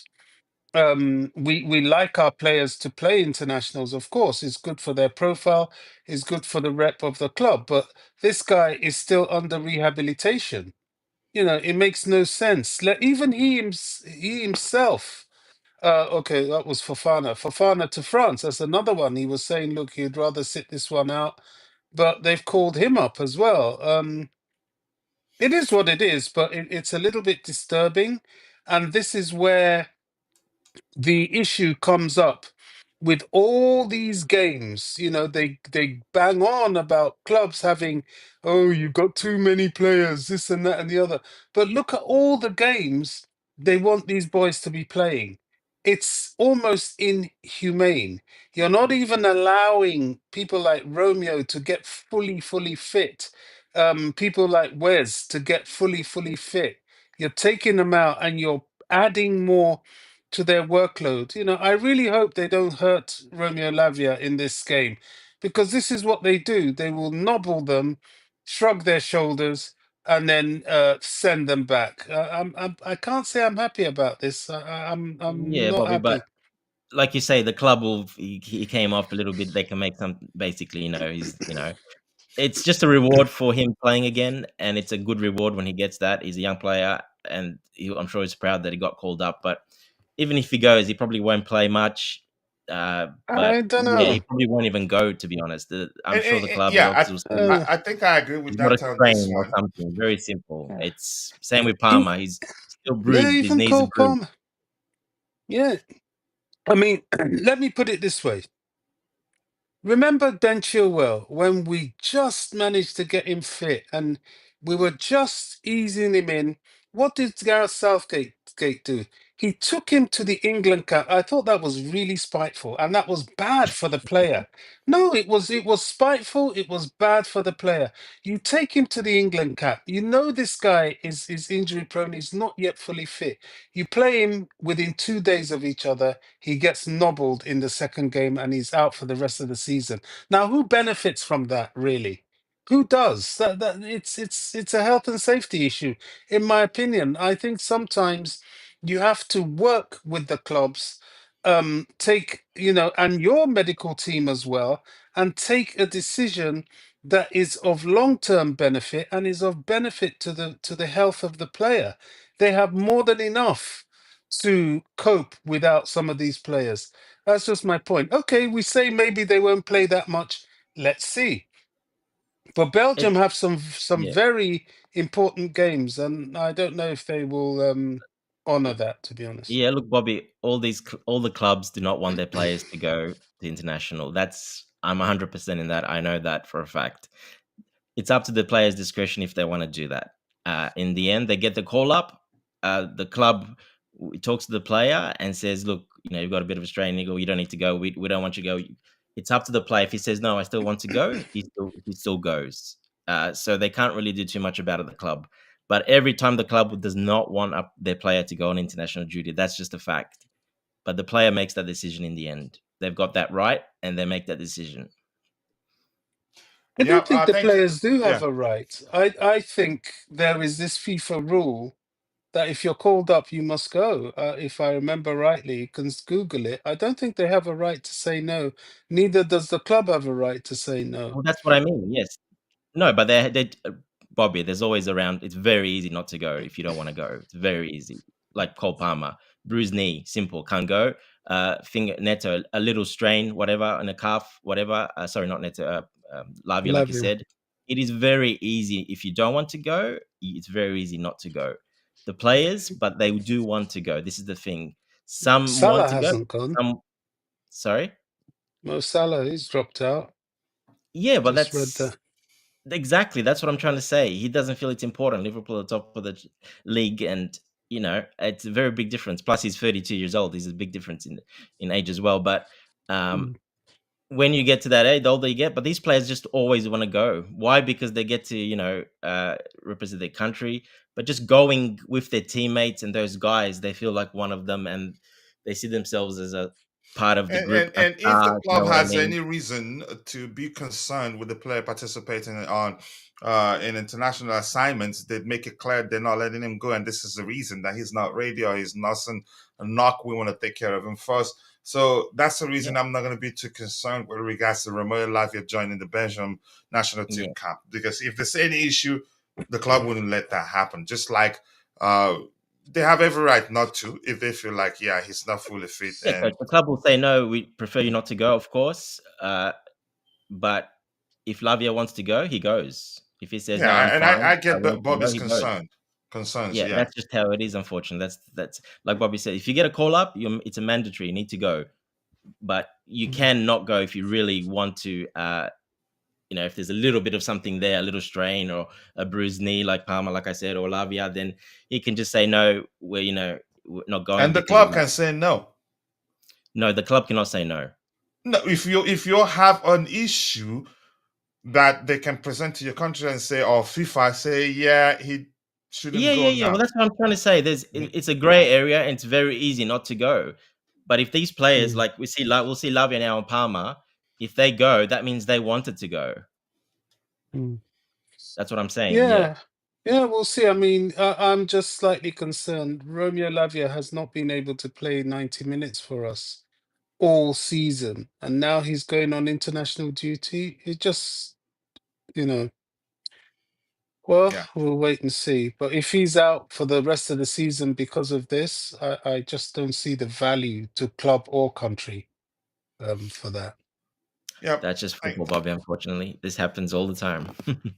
Yeah, thank Tosin and Colwell as centre backs. So, yeah, I think I'd like that pairing. Tosin brings cool-headedness and leadership. Palmer as well. Yeah, we should not allow him to play international games because he's not fully fit. I don't think it makes sense for Palmer to go too. He's nursing an injury, or maybe isn't fully fit. Maybe Fofana won't join the French, and Lavia likely to pull out. I think he should, but let's see what happens. We cannot afford injuries. Yes, we cannot. Let's see what else we have here. How many yellow cards does Jackson have? Because we need to see Nkunku, and that seems the only way. Yeah, he'll be, like I said, he's very close to That is suspension. serious, really. See, look at the walk around there. All right, Saka and Rice will not join. Tuchel will not join Tuchel. We need to protect the players. Okay, Yeah, let's well, see they what's. have a reason to as well, and they Yeah. obviously don't want to go because obviously how bad Arsenal are doing as well, and they made that decision as well. Exactly the same. Exactly, they have a reason to go if they want to. If they don't want to go, they've got a reason not to go because obviously his toe and Saka, did the limp off as usual at the end of the game to pretend he's injured. So yeah, His it's traditional limp off. his traditional limp off after he gets shut down and doesn't do nothing in a game. He Yeah, decides to limp and just then to show, next game I he's wasn't fully fit. 100%. That's why Mhm. Cucurella got the best of me. I wasn't really 100%. Yeah, we'll get to that. Cucurella went home. better remove Saka from his head before he goes back to his silent. Please explain why Maresca hasn't played Enzo Fernandez in the starting 11 in the last 2 or 3 weeks. We did discuss that at length. It's simple. He's prioritizing solving our defensive issues. I'm quite sure he knows that in his absence we don't do much offensively. And if you understand football, it's really not that deep, in my opinion. Tuchel in charge. I'm not sure when he's gonna. I think he starts work in January. Isn't that the plan? Colwell was making some questionable decisions. He was all awful in that game. It was awful, really. Yep, and I wasn't happy. Anything else? Yeah, keep dropping the likes on the stream, people. The likes do go a long way to get informed. He's informed already, but he struggled a bit in that game. Good morning to you too. Joel O'Donnell. I think you were here yesterday. You're Casado's brother, right? From Casado's countryman. You mentioned that name. Honestly, I don't know him. If I remember, I'd research him. But right now, I be lying if I tell you that I know the player you've mentioned. But Aldo Castro, welcome back. Nice to see you. It's a good thing to see that you've returned. Clubs can prevent players from international duty, but but they try to be respectful, and players always want to be patriotic. That's a delicious comment right there. In most cases, before you can stop a player, you'd have to show why.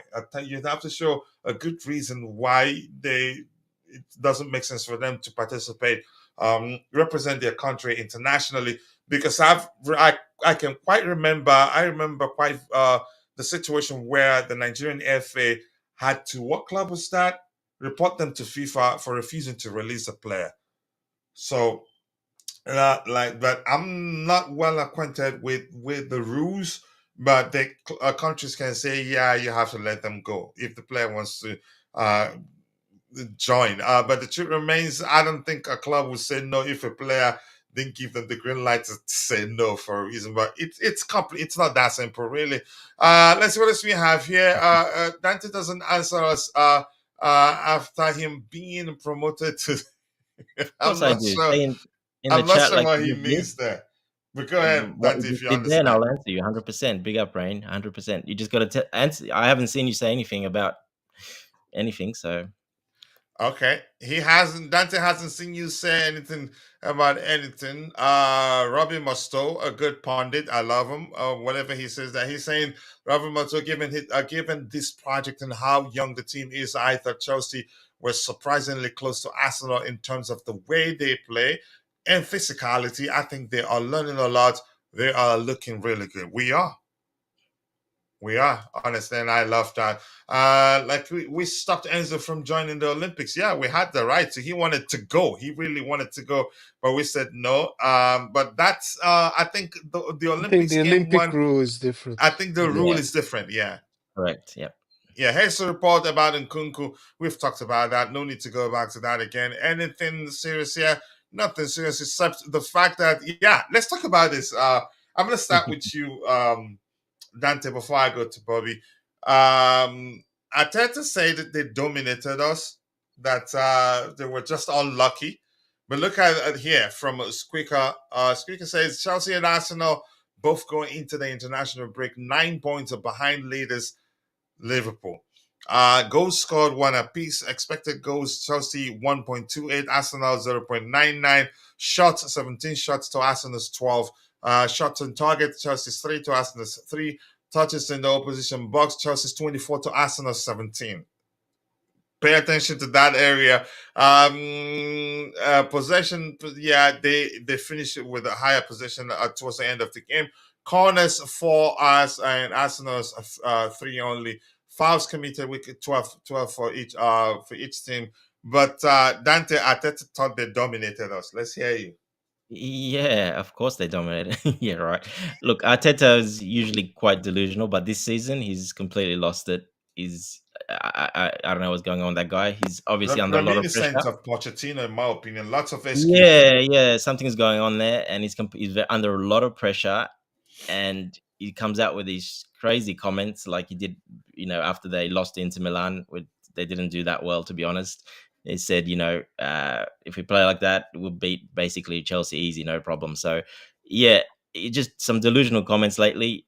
He's under pressure. It's showing. And to say something like that, well, it's just making himself look bad, to be honest. It's not helping him at all.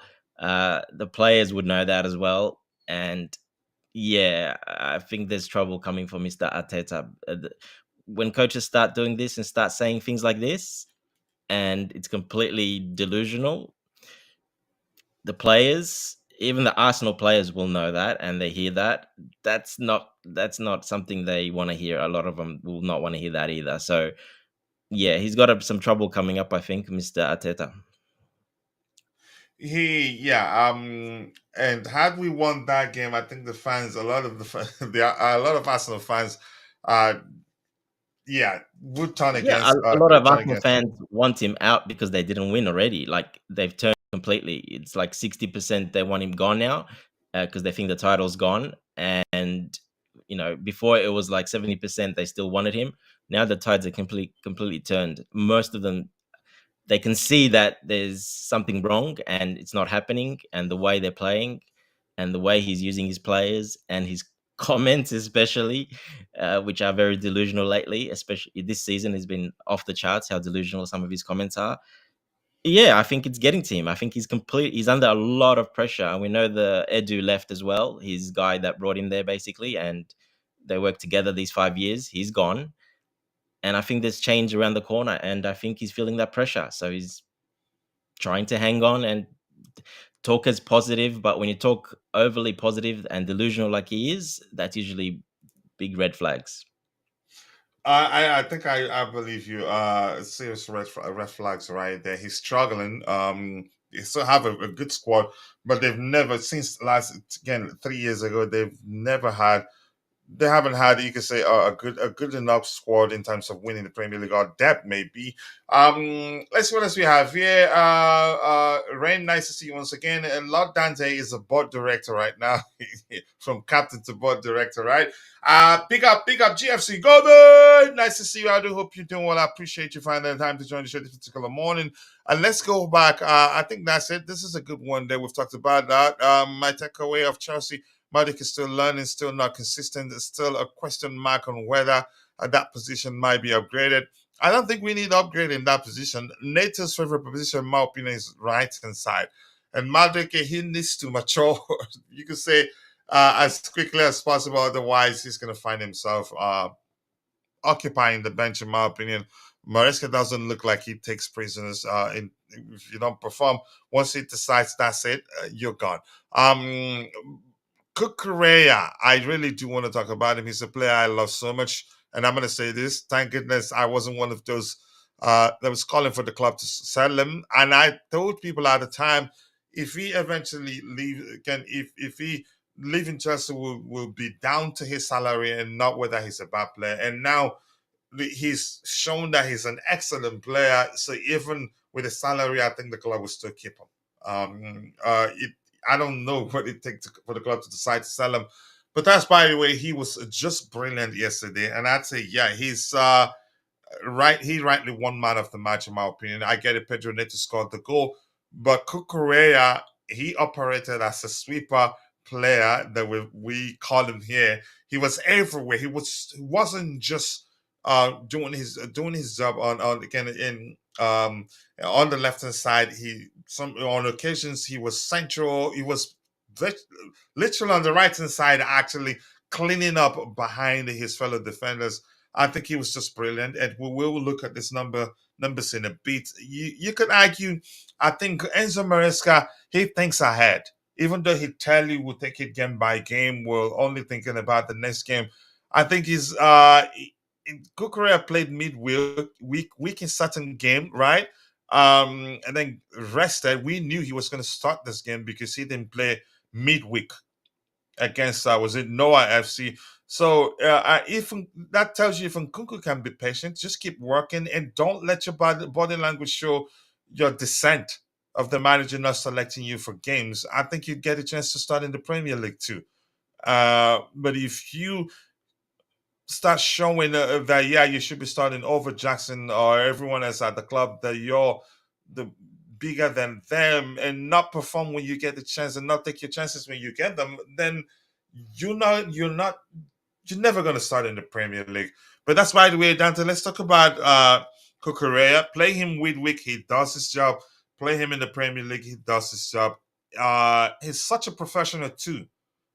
Honestly, he's a consummate professional, an intelligent player. I get it.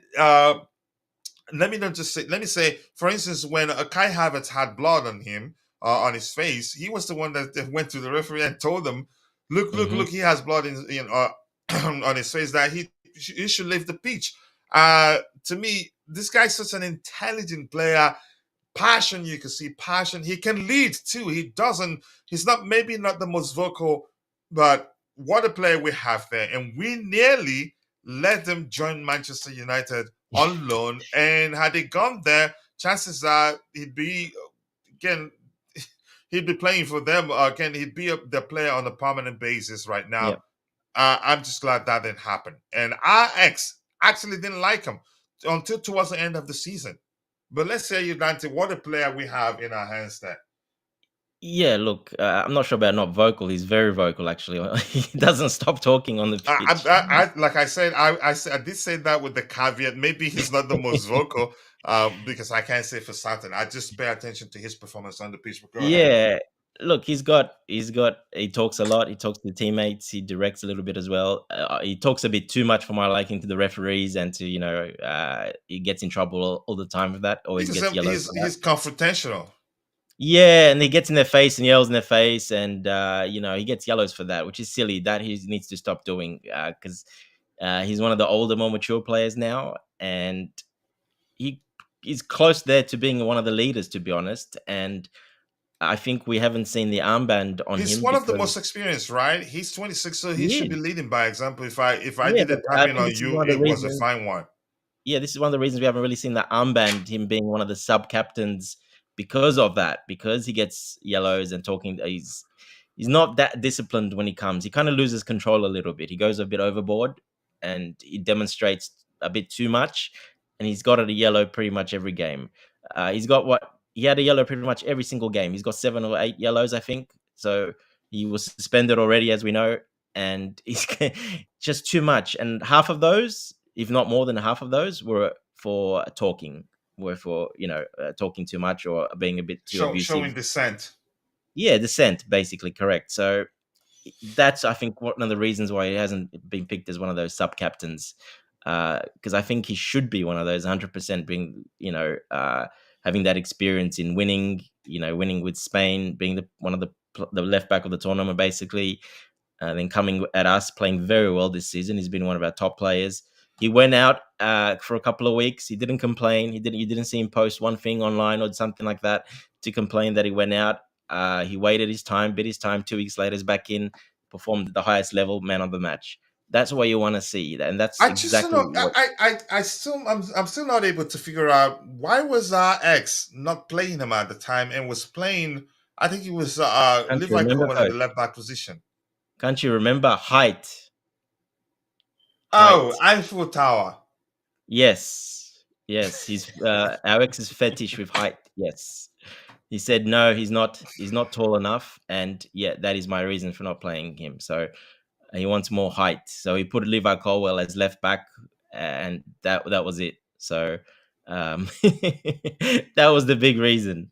And then by the end of the season, when he started, he got in because I think Fingo was, I can't remember if he was injured or suspended. He got in, and then they made that change to invert him. Yeah, he never left, and we won all those games. So.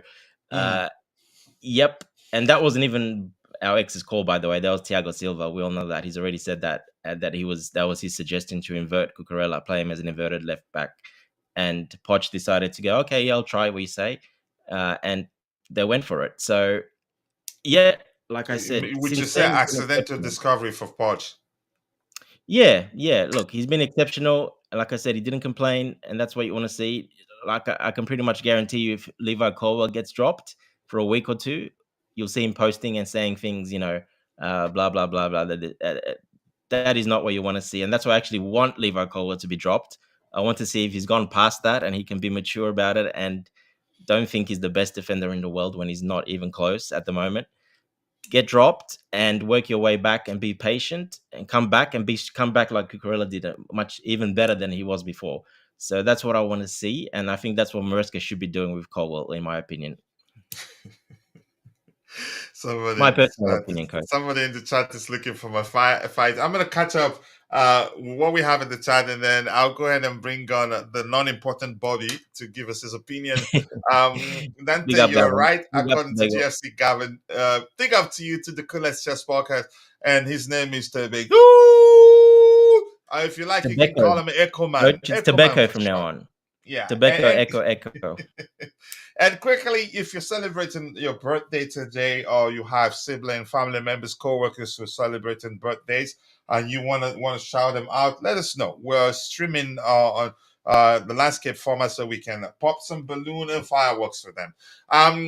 Big up to you too, bro. Always nice to see you. It looks like you've been very busy of late, and that's nice to see. Marc Cucurella schooled Saka. Did he school him, or just he stuck him in his head? And if they're searching for Saka, here's the tip: start from Marc Cucurella's hair. You're gonna find him. Honestly, Cucurella had Saka in his hair, not pockets. But AB, nice to see you. Ty, nice to see you too. Of course, Gavin agrees with Dante. Dante, you can say he's making a little bit of sense today. Big up chat. Big up to you too, Dante. Ty, nice to see you. And the blue Tiffle game. Nice to see you, brother. I do hope you're doing well. Unfortunately, Nightbot is on holiday. He just listens. So Tubeho hacked it. Nightbot has not been listening until Tubeho said something. Really? Listen, see what this guy says here. Do you see what he's saying there? Big up the blue. Yeah, of course you have to agree with him. He says, "Pick up Dante and that fraudulent H place coach. You're the chairman of H place." Arteta's team selection seemed desperate. He was desperate. Yep, I think I agree. I did feel a bit sorry for Odegaard. He clearly wasn't ready, but was able to orchestrate that delicious pass. Yeah, and looked jaded. Yeah, I agree. I also saw Physios walking with Rice when he came off too. Arteta so arrogant. Yeah, we did talk about that at length. But nice to see you once again, my bro. I do hope you're doing well. More likes, people. More likes. Keep dropping the likes. I'm stream the likes to go along. With 56 people watching, only 28 on YouTube. We should be doing a lot better than just 29 likes. The views and that much. And I didn't want to stream. Vatico usually gets a lot of views, but we want to stream consistently at 4 a.m. PST to see if that changes a lot for us.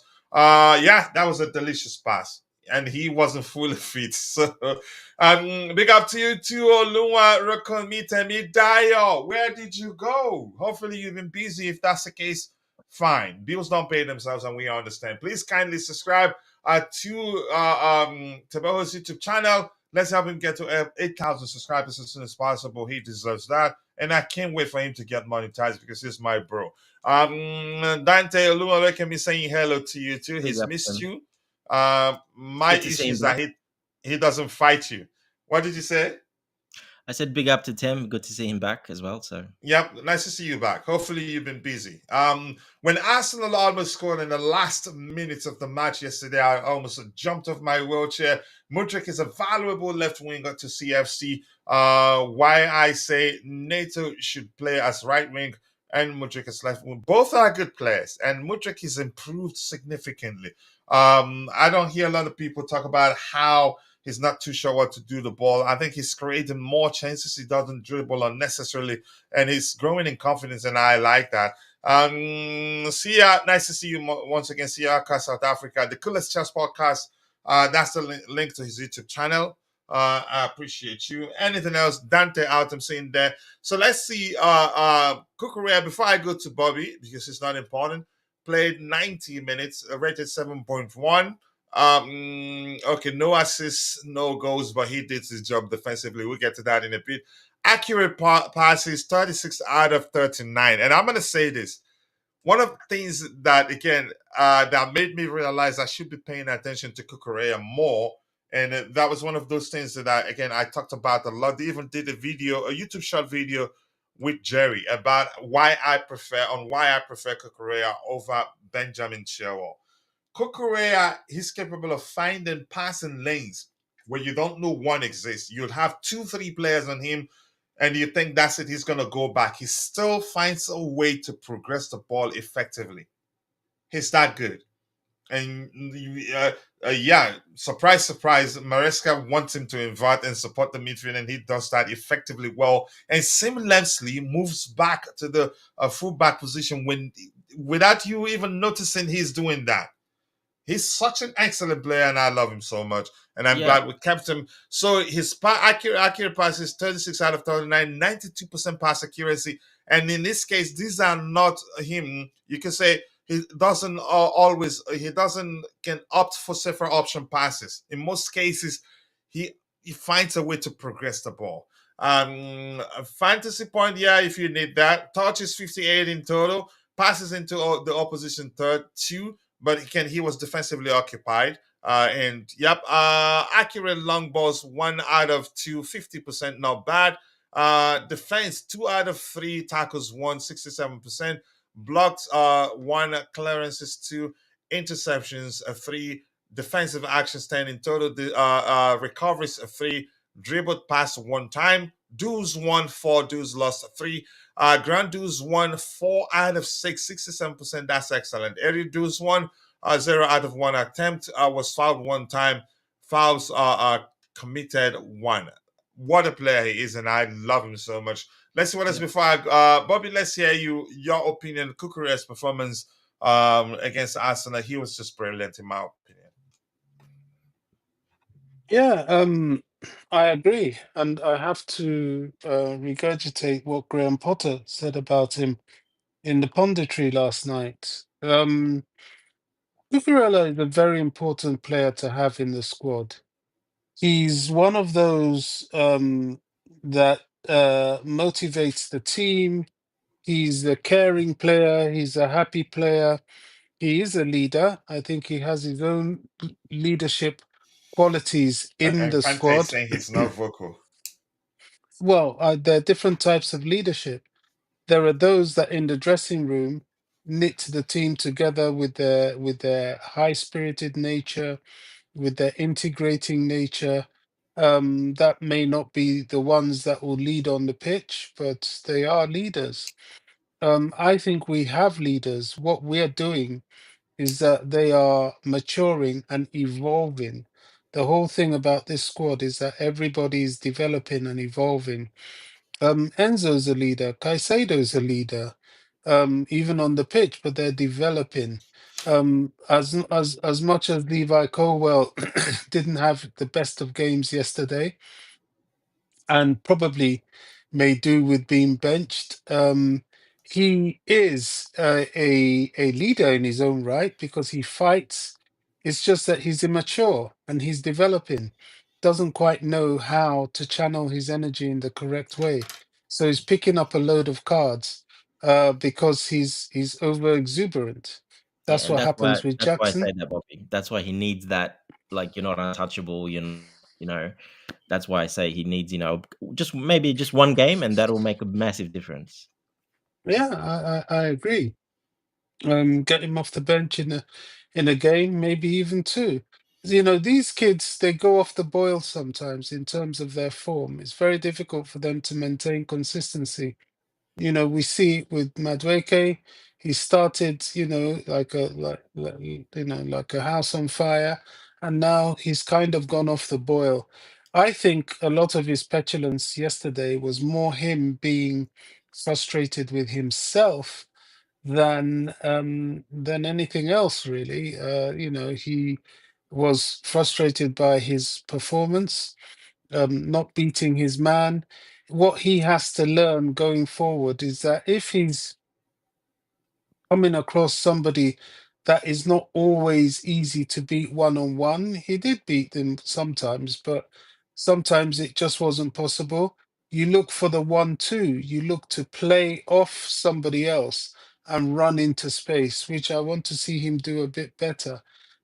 His finishing, yet again, needs improving. He's somebody, and he has it in him because he can hit a blinder from long range, and at the same time, he can miss a sitting header like he did because he's taken his eye off the ball. This is all development, which he's in that process. Trouble he may have is that he needs to show even better development because there are players coming in that could well bench him. You know, that's left to be seen. But yeah, back to Cucurella. Cucurella is a very important part of this club. And I think because of his seniority and because he signed his contract earlier, I think at this current point in time, you can argue that he deserves his wages. I don't really mind one or two of these high earning players in the squad. And I It's don't think the inevitable. club does too. Yeah, I mean, it is what it is. If you gave a player that wage before you introduced your wage structure, that's just life. You know, other players will understand that, but he's earning it. You know, if they come out there and earn it, then you can't begrudge them that. We got upset with people like Chilwell because they weren't earning it. He was always on the He wasn't injury even table. playing. Exactly. And of course, we got very upset with Raheem Sterling because he wasn't earning it. He wasn't showing his seniority at all on the pitch for somebody who'd crossed the 300k a week mark, which is real top wages in any club anywhere in the world. I Yeah, was looking at Cucurella's Bas. 175, just for reference. Yep. Yeah, you know, that's fair. You know, he is earning that, money for his age. You know, I was looking at Barcelona's wage bill.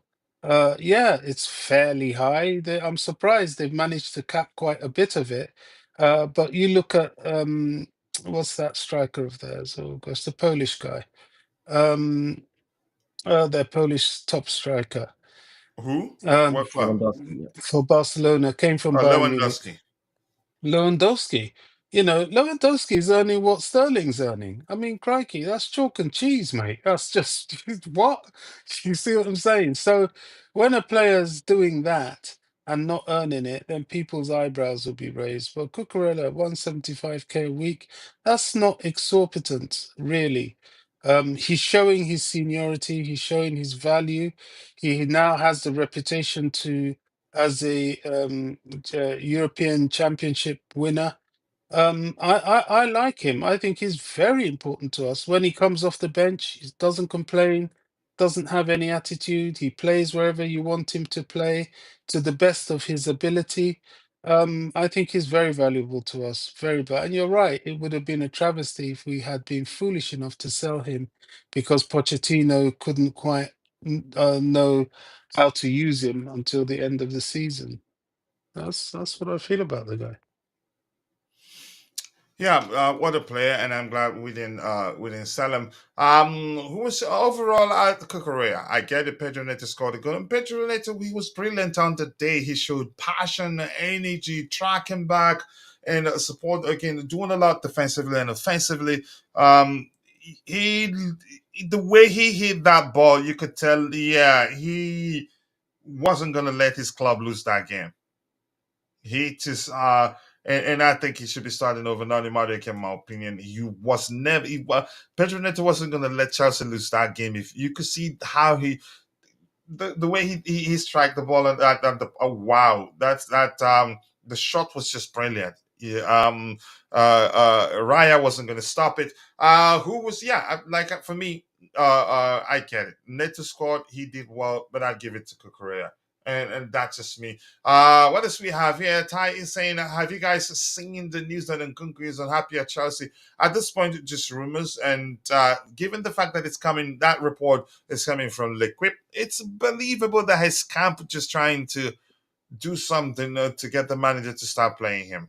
Whether the substance to it, I don't know really. I'm just gonna you can say express my opinion here. Arsenal are lucky there's an international break. Coach, imagine having to go straight into the next game, Forest, and that could be 5 games without a win for them. Yeah, but I think they'd still be in trouble. Forest, I'm not sure how many internationals they have, because usually that's an advantage to those teams that don't have too many players represent their respective countries internationally. They come back strong after the international break, while the top 6 teams struggle because they have a lot of players traveling. We'll see, but under Maresca, yeah. After the last international break under him, did we lose a game or did we win again? Because I remember the first international break under him, we did win a game, which hadn't happened before that game for a while. But did we, the second international break under him, how did we fare, Dante? Do you remember? No, I don't at the moment. No. Yeah, but again, you have to say Arsenal are lucky, but it could still be an issue for them. As I said, if they're playing who the next Nottingham Forest, you said. I'm not too sure how many internationals they have. If they don't have too many international, then they still even more should be able to beat Arsenal because Arsenal will have a lot of players traveling. Let's see. Hello. Okay, just saying hello to your brother Tobeho. Anything else? Yeah. Lucky saying thank you. Nice to see you here, Manchester United fan. I appreciate you. Okay, he's talking about their game. Diallo Urate is a good player, but I'm glad we didn't sign him. Anything else? Okay, you do watch some Arsenal games too. Okay, thank you. Bobby Tobehi saying big up to you. Sancho left wing and Neto right wing. Nani needs to work harder. I agree, irrespective of whether he's still learning or not. Sometimes you've sometimes you can say situations do force one to become an adult um, overnight because you got to do what you got to do to support, if that makes sense. After the international break, we need to drop some players. Let's see what the manager does. Some players, uh, it depends on who travels. Sometimes if Madueke doesn't travel, if Neto travels after the international break, Madueke will start over him because the manager does like him and he's giving him the benefit of the doubt. So if he doesn't travel, he starts over Neto. But if if he travels to Neto, I believe we'll start over him. I'd be shocked if that doesn't happen. And the blue, to forget me saying, Bobby is right, but Colwell did make some dangerous, but good key passes. Passing is his thing. He never fails when it comes to his passing ability. The defensive aspect of the game is where he still has a lot to learn. Yeah. Key passes into the midfield, which I prefer. rather than the passing back and sideways. Gary Neville said the need to recycle isn't great for the spectacle. Wow, rhymes. I like that. Okay, Lucky Scene has some update there. If you're interested, pay attention to him. Cuckoo is very intelligent as a player. He has cleverly okay to play in the midfield also, defense and in front of the field. His value at Chelsea FC. I like the guy. Yeah, and we're not looking to sell him, and that's a good thing. Cuckoo has now pocketed Saka for club and country. Oh yeah, I wasn't actually paying attention to that. Let's get the likes up, people. We have 34 likes. We should be doing a lot better than that because we are 2 hours and 4 minutes into the show. We'll be rounding off in about 26 minutes. I'm lucky. The wife is at home today. Probably should be resting, but I think I can stretch it a bit further. And if need be, I'll hand over to my bro Dante. Yeah, let's get the likes up. And Rain is reminding you to hit the like button. Okay, thank you for that. Neto, man of the match. Yep, I'd say that too. We lost to Liverpool after the international break. Okay, after we drew to Forest before the break. Okay, makes sense now. Both great games on weekend. Okay, thank you for that. Let's talk about. Let's hear your thoughts on Neto. He was just brilliant yesterday. The passion, everything. Dante, you've always believed that eventually he's going to become a permanent right wing. He's going to occupy the right wing position, and then with Maresca drop into the bench. But let's hear your thoughts on his performance yesterday before we even look at his numbers. But that goal was something special, and I hope to see a lot more of such goals from him. But it looks like for him to get such goals, definitely he has to be on the right hand side to cut back in and take you can say shoot like that. Go ahead. Yeah, that's his strong foot. His left foot is his strong foot. So, and that's why I keep preaching. I say he's played on the left. Yeah, he can do the job on the left, but on the right, he does a job, but he's also a threat to score a lot more because he does cut in and shoot, and he's got a very strong shot. Where, like you see Madueke when he shoots, Madueke's shots are very like he just curls them. Doesn't put much power on them. But Neto's a very powerful player. He's got and he's still 24 really, but he has a lot of experience even at his age. Yeah, he does because he's played for Portugal a lot as well. So international experience as well. So yeah, he's a strong player, but that's just his physique. He's a much stronger player, a bit shorter, so low center of gravity, and he's actually quite muscly. If you look at him, he's quite muscly. He's one of the more muscly players. So he's a very strong player. So he's got that really strong shot, and it's pretty hard to save those ones. The ones that are hit at that pace, keeper cannot save those ones. If it's anything to the left or the right at that power and that pace, you're not saving it. Doesn't matter what keeper. So yeah, look, I've been preaching for that to happen. I'm glad Maresca made that happen. I'm glad he made that switch. As soon as he came to the right side, he was took his man on a couple of times, bait him both times, and then scored that goal. And that's what you want to see. So yeah, very happy for him. I knew it's going to happen. I knew he's too much of a quality player for him not to get his form back and get to what he was. I know you were a little bit worried early on. You kept saying, "Oh, I'm not sure." But yeah, he obviously, he came late, obviously, so he took a little bit more to settle. Came off an injury as well, so. But he settled very well. He didn't complain again. He didn't complain as Madueke is always starting. Other players are always starting ahead of him. He played in Europe, didn't complain, did well. Kept coming off the bench.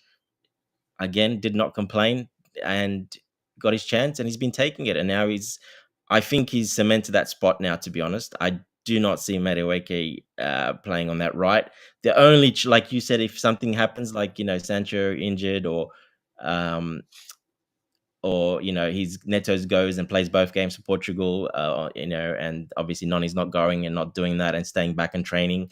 Maybe if that could be why Noni might still play a bit more over him, just because of that. But I really don't see Noni starting over him. I think that change needs to be made. And on the left, I think Mudrik's probably earned that spot. Sancho we still haven't seen the best of Sancho either, to be honest. But again, he came in late, so he needs a bit of time as well, especially with the injury as well now. So look, we're good for both wings. Next season will be even better for the wings because we've got some great young players coming in as well. But yeah, Neto's taking his chance, and I just like the fact that how he went about it as well.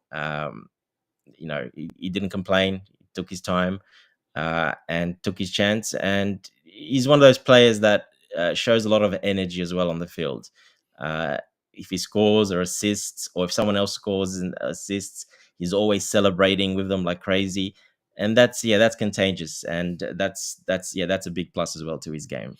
Yeah, a lot of passion from him. I enjoy seeing that. Let's see, Bobby. Let's hear your thoughts on Pedro Neto, his performance yesterday. And again, I think you've already talked about him. I wouldn't say at length, but you already did. You did speak about him when the show started. But I want to hear your thoughts on his performance yesterday. But if you want to wait for me to read his go through his numbers, that will be fine. Minutes played 90 minutes, goals one, total shots of three in total, accurate passes 17 out of 19, 89%, not bad. Chances created two. He creates chances quite a lot in my opinion, but didn't create that much on that day. Expected goals on target 0.15. Expected assists, 0.63. That's high in my opinion. What else is important to look at here? Shot accuracy 1 out of 100%. Blocked shots are 2. Touches 38. Touches in opposition box are 3. Accurate crosses 3 out of 4. Yep, he always finds his target. 75%, not bad. Defense tackles 1 out of 1. Yeah, he contributed defensively. Clearances 1, interceptions 1, defensive actions 5 in total, recoveries 4. Dribbled pass 1 time. Dues 1 3. Dues lost 3. Okay, Grand Dues 1 3 out of 650%. We already again got that. Was fouled twice. Fouls committed twice. I think we signed ourselves an excellent player. Yeah, At 24, he's very experienced too. Go and he ahead. works very hard defensively as well. He's always chasing, Yeah. always aggressive. He goes in for the tackles. Yeah, he works very hard on the pitch. Sometimes I think a little bit too hard, and that's why you've seen his injury record, because he's just doesn't stop. He doesn't know when to just stop and just relax. He just crazily. He's a power runner as well, and that's obviously the muscles get. That's been his problem, muscle injuries, because he's a powerful guy and he's a powerful runner as well, and he just never stops. He keeps going. So yeah, probably something he needs to sort of they look at, just to relax a little bit sometimes, because that's contributed to all his injuries, basically most of his injuries in his career. Yes, Bobby. Let's hear your thoughts on Pedro Neto. What a signing. Yeah. Before we signed him, people were saying we're not signing experienced players. I know. Even after signing, some were still complaining that we have too many young players. But what signing he is, I think his passion is the sort of passion you get from, you can say, you get from the sort of players we had that in our golden era, I would say. He doesn't like to lose. And as I said, before he took that shot, he didn't look as if he was going to miss. But Bobby, let's hear you.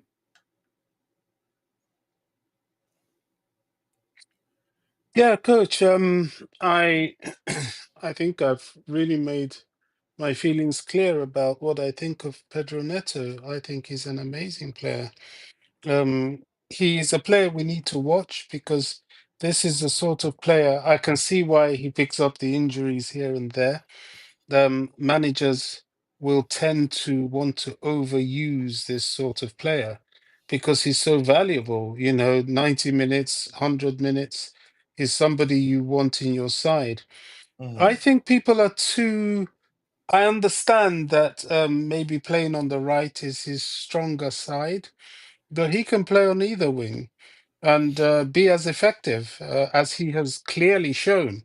So I don't subscribe to the idea that he must play on the right, and any other right-sided player should be should be benched. I think Yeah, right on, Bobby. Exactly. Chel- Chelsea's He's current very good on both strength. sides. Yeah, I think Chelsea's current strength is the fact that their wings are so potent that you can't low block them. You just can't. The wings pull the defense out, and it weakens them. Now you want to leave your centre back two there. Your left backs and right backs will have to go out to address the wings, and we create a lot of space because of that. So he's showing himself to be key. Now he's fit, integral to the team. I cannot see a team sheet in the Premier League, at least, without Pedro Neto. I can't see it now. He's worked his way to that position. I'm not a fan of all these international breaks. I know the Portuguese team utilize him as well a lot. They have a few aging players there, so he's their future. But and that concerns me. However, that also adds to the importance of us having that ability to rotate wingers. We have Sancho, who I'm hoping by the end of the international break will be back and fit. Sancho's mainly on the left, but he can play on the right as well. And he can be somebody to give Neto a little bit of a rest, or to reduce the amount of excessive game time that he has. Look, we're quite blessed to have him. He's an exceptional player. For me, he was the man of the match yesterday. I will always say that. I love Cucurella. I think Cucurella was pivotal in many ways to how we dealt with Arsenal. But going forward, they had no answer to Pedro Neto. He is an incredibly difficult player to mark, very difficult player to mark. And when he's surrounded by talent of the likes of Cole Palmer, even Jackson, people that keep you occupied. And you see, tactically, that was why having Jackson keeping Saliba and Gabriel occupied was so important, because they didn't know whether to stick or twist. You've got Neto running rampant on the other side. Whether you like it or not, you still can't take your eye off Madueke. He can have his moments. And then you've got this guy in the middle who's everywhere. We were pulling them out of shape quite a lot. And Neto was very instrumental to that. So, he's showing he was a very astute signing, and I see a very long and colorful future for him at Chelsea. He could very easily end up being spoken about as one of the Chelsea greats, especially when we start winning trophies. Yeah. Yeah, thank you so much for that, Bobby. And Dante, Ty is saying here, is Pedro Neto our new Pedro Rodriguez? Off the bat, Pedro Rodriguez. That's I don't know his last name. I'm guessing you're talking about the former Barcelona player, joined Chelsea and then went, I think, Roma. Off the bat, I'd say Pedro Rodriguez has more finesse in his finishing than Pedro Neto. I think Pedro Neto's finishing, there's finesse, but a lot more power than Pedro Rodriguez's. Maybe in terms of dribble, I don't know who's better in that aspect. Yeah, but If you had, Pedro, he came in his prime, basically. Coach is already yeah, but 29. before then, we Yeah, know, yeah, in terms of energy and pace, you could say are pretty much the same. I don't know who's yeah, quicker yeah. than the other, but they're both quick. Pedro was very quick. But Yeah, in the terms only of thing Pedro, finishing, Pedro has more. The Pedro without last name, I think he has more finesse in his finishing. I don't know yep. if he's still playing. I can't quite remember, but he was at Roma the last time I remember. Um, I think that's how they differ. More finesse for the other Pedro, and less finesse, more power for this for our current Pedro. Go ahead. You were saying something, Yeah, Dante. Neto is a powerful player. Pedro was a very finesse player, very small, very lightweight, very lightweight actually. So yeah, he didn't have that into his game at all. But yeah, he definitely had the more a bit more technical. Obviously, coming from Barcelona, more technical play. He was, from the I think they're from academy as well originally. So yeah, more technical, more finesse. Yeah, some great finishing as well. But definitely did not have the power. You never saw him really have a shot like the way Neto scored. You didn't see Pedro score like that because he hasn't got It that was more, power. more of finesse. Correct. Yeah. Yeah. And I think he makes better movement in behind the lines than Pedro Neto. Well, that's where the experience came in. He already Mhm. won absolutely everything with Barcelona. He came, I think he was 28, 29 to us. So he was already in his prime and won everything, experienced. Pedro Neto is still on the younger side, obviously. He doesn't have that. He's only played for Portugal 13 times, Pedro Neto. So he hasn't played that many. I thought it was a lot more, but he's only played 13 times for Portugal, that will go up quite a lot. But yeah, he's not that experienced international. Whereas Pedro already won everything with Spain. I think the The World Euros, Cup too. I World think he won Cup, the World Cup too. World Cup as well. He won everything. He was one of their starters and everything with Barcelona as well. So the experience was the thing. Neto will get better as he gets older, more mature. Of course, he'll have a bit more finesse because he won't be able to run like he does now and have that much Yeah. power. Yeah, what they have in common is pace and the fact they're traditionally left-footed and all that, but they differ a bit. Acceleration as well, coach. Neto can Yeah, get off the spot very quickly, as Fingo didn't have that because he's so lightweight. His acceleration wasn't as quick. His speed was, but not acceleration like Neto because he hasn't got that power on his leg. all right, thank you so much. I appreciate you for that. Let's see what else we have here. According to my match, Chelsea FC's lost 2 and 4 draws so far. I haven't done that calculations. Quickly, Dante, I'm gonna hand over for you if you don't mind. I'll be back in a few minutes. Once you're done with anything you want to talk about, you can go even in the next 3 minutes. I had a knock on the door. His movement pace reminds me of Pedro Rodriguez. Yeah, Pedro has, again, like Dante mentioned, probably because he came joined us at his prime. So from what I remember, makes better runs in behind the opposition defensive line, and probably a better finisher in my opinion. Coach, we needed to work on our flaws. Defense will cost us. I think that's why the manager is starting the pairing of Moises Caicedo and Romero Lavia. Let's see we have here. Why Sancho running away? Man, he's told you he's running away.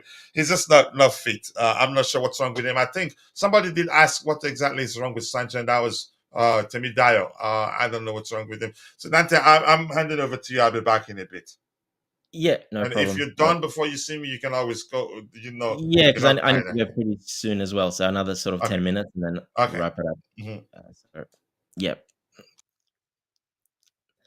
Are you going to be back? Oh, he's gone. It doesn't matter.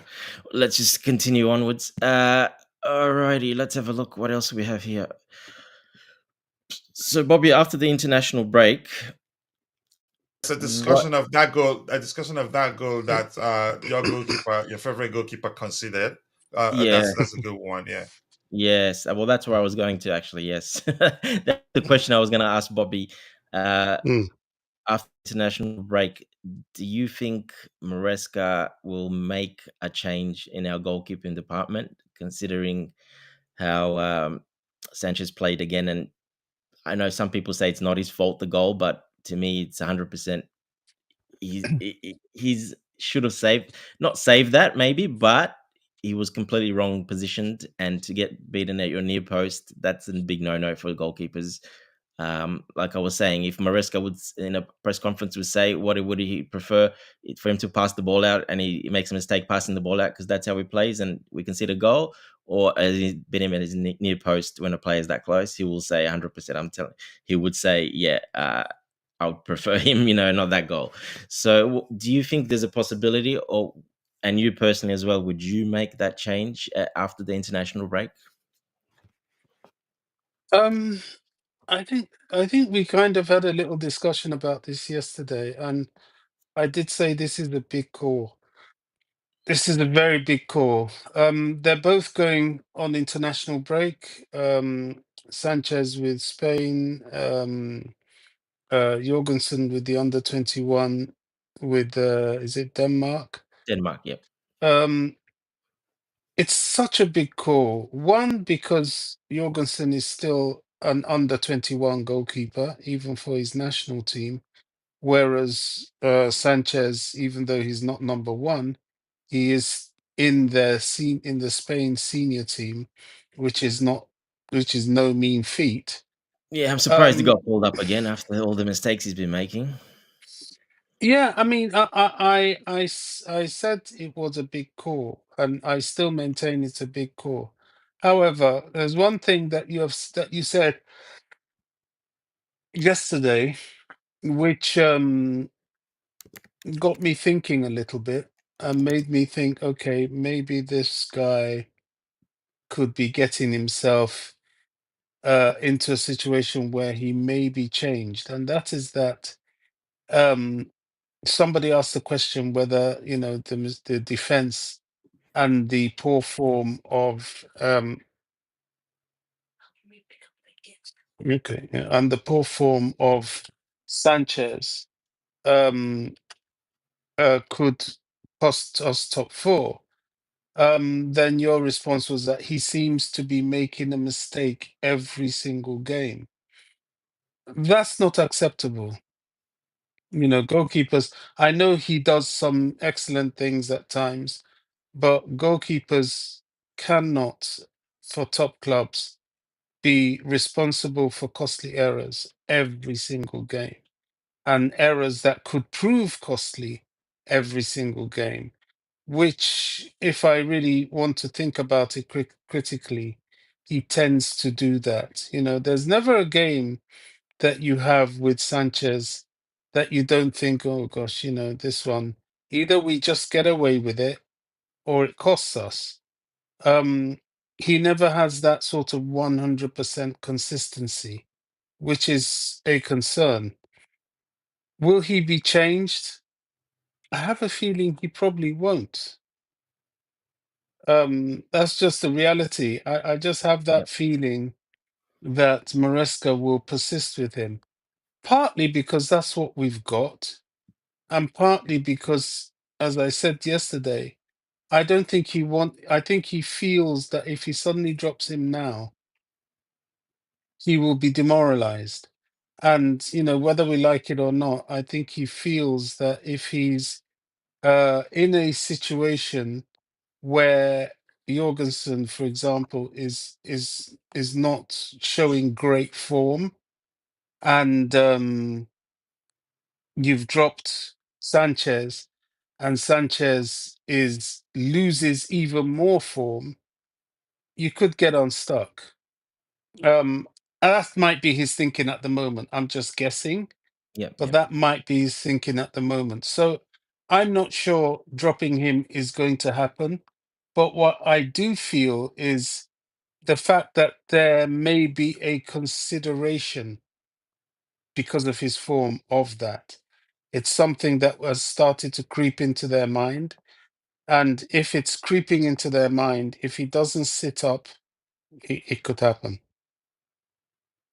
Yeah, I agree. I mean, look, Maresca has been asked about it, of course, and he's going to be positive and back his player. That's what the managers do. That's what they're going to say. They're not going to say anything else.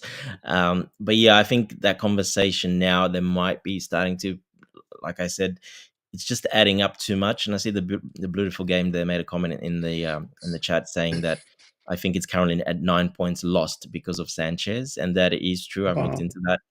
It's on around average 9 point, not exactly 9 points, but around that, give or take 3 points. But around that 9 points we've lost because of Sanchez's mistakes. Now, for me, that's a little bit too much because that 9 points, well, we're on equal basically with Liverpool, aren't we? If we don't lose those 9 points, so Mm. it is a lot, and I've been saying this for a while. It is a lot, and it's adding up a little bit too much for my liking. I like backing the player, giving him a chance, and I kept saying, look, Jorgensen came late, didn't have a preseason. It was always going to be Sanchez. He's always going to start, but Jorgensen was bought for one specific reason: his ball playing abilities, and that's something the sporting directors and I'm sure Maresca ticked off on that. we want this goalkeeper. We need another goalkeeper. We can't just go with Sanchez. And unfortunately, that's the reason why Petrovic went out on loan, because that's one of his more weaker parts of his game. And I think Maresca just wanted a keeper that's very solid at that. But if we looked at the stats, Jorgensen actually is a much better shot stopper than Sanchez as well, compared on stats we're talking about. So, yeah, look, it's a tough decision. Like you say, it's a big decision. There's a risk in doing it. But I think after losing so many points because of Sanchez, where we could have been clearly up, basically, I think everyone would be saying we're in a title race if we were at the same points as Liverpool. Bobby, wouldn't you think so?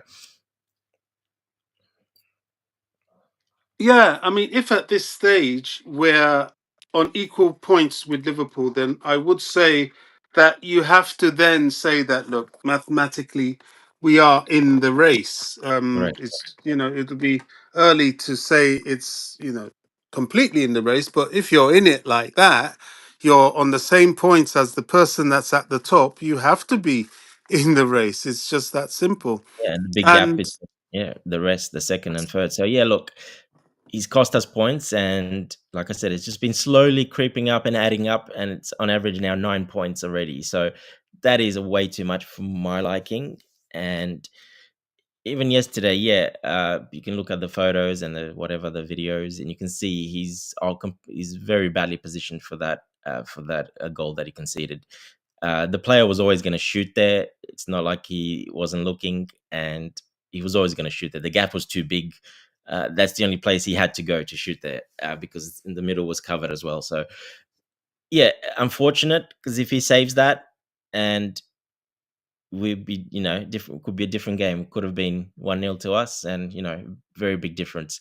But yeah, the 9 points thing, I think for me that's added up a little bit too much, and I think there needs to be that discussion interiorly. I think they're probably talking about it, but yeah, it all depends on Jorgensen. How he sees him training. Obviously, Maresca sees how he trains and does. He's done very well in the Conference League games. He's played all of them really, really well. It was a bit shaky. I think one of the not before Noah was a little bit. He had a little bit one back pass or so, but other than that, he still made really good. Played well with the ball at his feet. Did some good saves. He's looked pretty solid so far. No errors. Well, that's the big one for me. He has not made one error. Leading to a goal, I mean. He's made one error passing it badly, but nothing leading to a goal or anywhere near close to it. So, yeah, it's a big call. Remember, Sanchez did lose his spot last season because he got injured, and it was in a really bad form anyway. Everyone was calling him for him to get dropped, but he got injured, and then Petrovic came in. Again, Petrovic was a very young goalkeeper from the MLS.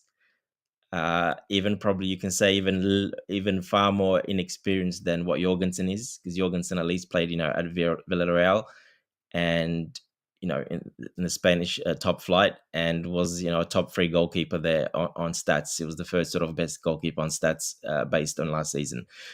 So it was one of the up and coming young goalkeepers, and played at a much higher level.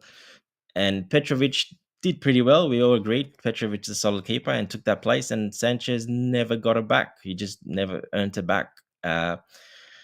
So yeah, I think for me, I would make the change, because I think it's probably enough, and I would want to see how Jorgensen would play in the Premier League. Now, if he comes in and he looks really shaky and he's not doing it and he's really bad, then yeah, you put Sanchez in. And I think Sanchez is a mature player, as probably one of the most mature. I think the oldest is he the oldest in our squad? I think he is.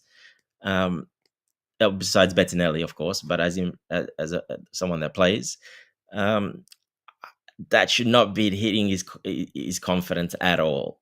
He should, be saying, okay, well, okay, good. I'm still number one. I'm back. I'm the number one, and he should be even more confident, saying that he's the number one. So I don't see that as a problem. I think either way, we know that Jorgensen's got it or he doesn't, and if not, Sanchez comes back in.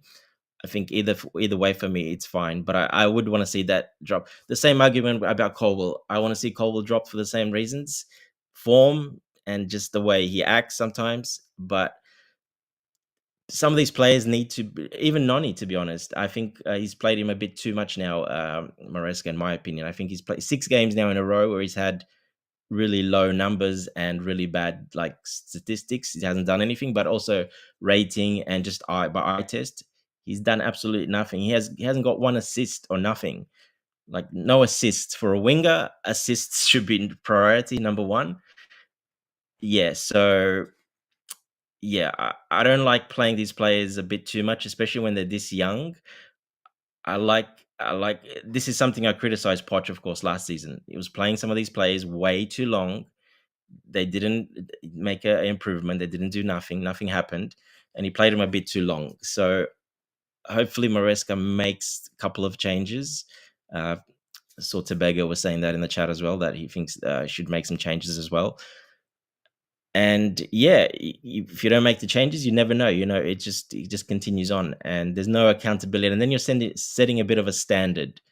Okay, so Madueke can play 6 games, have a really bad game, and he keeps playing. Okay, Sanchez, the goalkeeper. There's only a couple of goalkeepers. So there's nothing that much, but Colwell's, Madueke, if they can play that long and have bad games, it sets a bit of a precedence. And then you can see why Nkunku or some of these other players might be a little bit upset. Is like, well, we're banging in goals. It is the Conference League, but we're banging in goals. We're playing well, and we're not even getting a look. And the players are completely out of form. Then that can cause a little bit of issues for other players and in the dressing room. And that's why I say that as well. I think that's why it's important to make that change for the benefit of the team, for the benefit of the player and the rest of the players, and just, the cohesion between everyone as well. I think that needs to be done. But that's just my personal opinion. Bobby, if you want anything else to add to that. Yeah, I mean, I kind of see both sides. I get your point. I think it's very difficult with a young side developing and up and coming to chop and change so much. There are many of them that make mistakes, and there are many of them that have poor form. I mean, Wesley Fofana, before the Arsenal game, we were all here talking about, should he play at all? Should it be Tosin? And it was the one game that he came out and showed what he was about, because I thought he had an excellent game, far better than Levi Colwell. It's a matter of timing. These kids will drop in and out of form, and sometimes you have to play them into form. Now, in the case of Noni, I've seen, like last season, sometimes it is beneficial for him to be on Exactly. the Yeah. bench. In the case of the whole Jackson and Nkunku thing, I think I would like to see Nkunku start against Leicester. If he comes back fit and hearty from international games. Um, Because Kunku's going to get a Sanchez, game because Jorgensen, Jackson's to just 1 me, yellow away from being suspended anyway. So he's well, going to get. then we may as well let him play against Leicester, because he might pick that up there anyway. Most Um, likely. Yeah. so, and that will mean he has to sit out the next game completely. I don't know. It all depends on what game it is after Leicester. If it's a game that we need his physicality, then I would still do the change there. Jorgensen Sanchez is it's a braver thing. He's going to have to look at what's been happening in training. I've never liked this idea of these players these goalkeepers playing with the ball at their feet. I think Jorgensen, in some of these conference games, I've had my heart in his mouth with this idea of playing the ball on the surface. I think sometimes he has he's looked shaky doing that, and there hasn't always been the right call made. It's just that the quality of opposition wasn't good enough to punish him for it. But hey, I get it. I know it's clear to see that Sanchez, he drops too many clangers at times. 1 minute he's doing a fantastic save, next minute he's dropping a serious clanger. It's true, but it's all about what have we got as an alternative. And I think not being in pre-season and not having any Premier League games at all isn't really helping Jorgensen. So maybe, without being too disrespectful to Leicester, maybe that is one to give him a run out and we get to see what he can do. Um, let's see. I mean, I don't know, but I just have this feeling Maresca may not do that. Yeah, look, he hasn't. Look, he's shown he can make changes and make tough calls. We've seen him; he's not scared. He can do it. There's no problems. So that's why, yeah, um, it's not like he doesn't do it. Like like our ex, where we knew he was not going to do it because he's just never doing it. We knew they were always going to play, and Sterling will always play, and all these players will always play. It doesn't matter how bad they are; they'll still play. But we've seen Maresca do it a little bit already, and obviously he's quite ruthless when it comes to some decisions. So he's got it in him to do it. I don't think he's scared to do it. I think he's just being very tactical about it, and also looking at the fixtures, who we played, and the games we had, and what's coming up. And I know coaches don't like to say that, but trust me, they look at that and they see what's coming up and what points can be had and where they think they are. So they do definitely look at that, and yeah, so I think against Leicester, we will change our team for sure. Um, Obviously, they're going to sit a bit more back. Leicester's, they're not having the best of seasons. They're quite down in the table. So yeah, I'm pretty certain we'll see a different approach in that game as well. As in, we will not see two defensive midfielders. We won't see Lavia and Caicedo playing that game, because that's not an opposition that you would play that. And from what I've seen from Maresca, there's no way he will play that in that game, to have that form, those two players to be that defensive, like he was against Liverpool, now Arsenal and Newcastle and Man United. Some more tough fixtures there, but yeah, I don't think he will do that against Leicester. I think he just wanted to get past this period, pick up points, stay up there in the top four, and basically, keep the confidence going, not lose, get a result in all those games, which he did. And yeah, I think the up and coming ones, I don't see. That's what my next question is leading into. Do you think he will make a change, as in not play the same two really defensive players in the defensive midfield, and then risks not having anyone in attack against teams like Leicester and the more bottom half teams?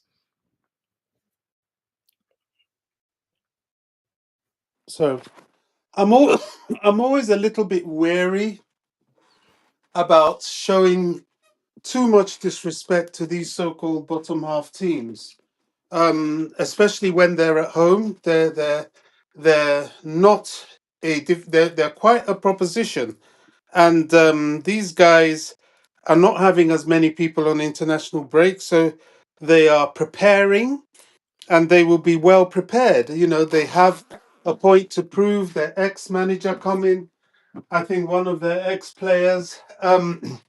I'm not against being slightly defensive, or at least having a mind to your defense in the Premier League. I think it's very important.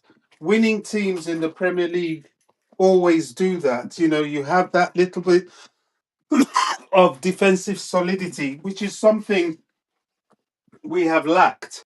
We were talking about our centre backs and things, and it's quite likely with the international break we may see the likes of Desassi and Tosin, or Desassi or Tosin and Badiashile as a defensive pairing up there. I don't know, though we still have, I think, a tricky away game in the Conference League. So this is why he's paid the big bucks, isn't it? These sort of calls, these decisions, he will switch it up a bit, but points are important, and you need to be very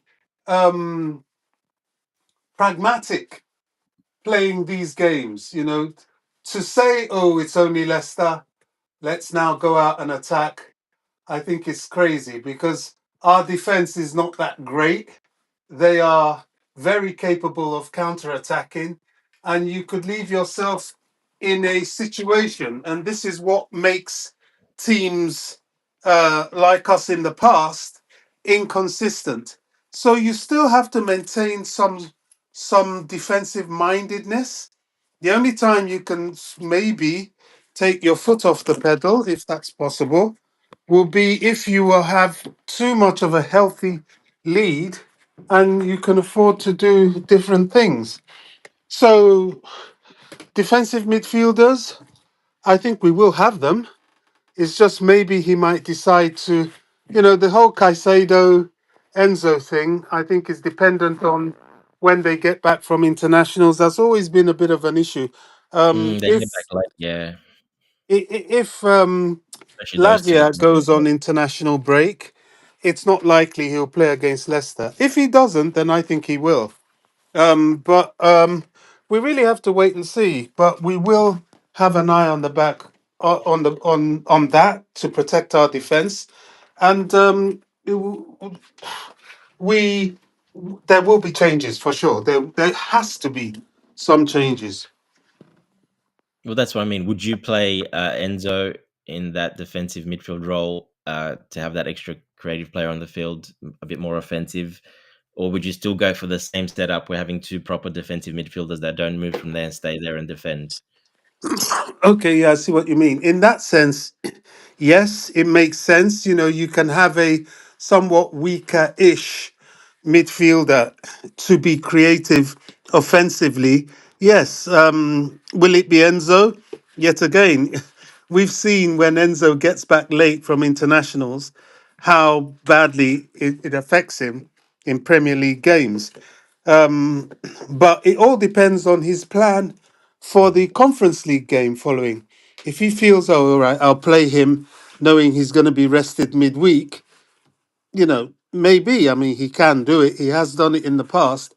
But that's when we tend to not see the best of Enzo because he's come back, he's jaded, especially for an away game. My concern is he's going to play Dewsbury Hall in that. That's what I was gonna say. Well, then if it's not Enzo, it'll have to be KDH. Yeah, that's what I'm worried about. And I would rather see a semi-fit or unfit Enzo than KDH, honestly.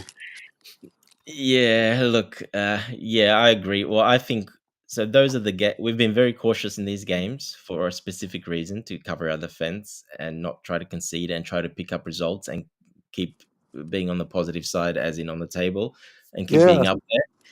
This is where I think where we will need to be a bit more offensive, and there's no way we can play with like Lavio and Caicedo and that defensive and have those players and the defenders the back and have no creativity because those players don't get up the field to create anything. We've seen that in all these games. We've created two chances, basically a half when they were playing, which is peanuts, which is nothing, absolutely nothing. Two chances. Yeah, we're not that clinical with two chances, even though we could have scored, but we didn't. But two chances a half when they've been playing compared to the first 6 games of the season when Enzo was playing in that, and we didn't play quite that tough teams after the Man City games. We were much more offensive in those games, and we were basically creating around 7 to 8 chances compared to two chances. So that is, yeah, it's a big difference, and I think we need to go back to that because we need to get points against those type of teams. They're the ones we should be going out there and Yeah, getting I mean, 3 points. you see, I'm a little bit.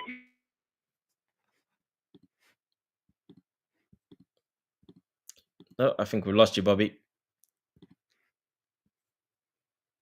Just wait till he comes back. Just read some in the chat. Yeah, the beautiful game. Just seeing the photo of the goal at the distance between Sanchez and his near post. It's shocking. Yeah, it's a big gap. Every player would shoot in that instant, seeing that big gap like that. Yep, the 9 points. Rich money makers, big up legends on the panel. We're not dropping Sanchez because he could knock his confidence. Oh, poor Sanchez. According to my contact, I told you everyone Cole Palmer was playing through injury. Yeah, look, Cole Palmer did play through the injury. Can you hear me, Dante? Got you back now, Bobby. Yeah. Yeah, I can hear you, Bobby. Can Are you you on hear me? speak? Yeah, a little bit, but it's muffled. It's not the best quality. Sorry, I'm driving at the moment. Okay. Yeah, I mean,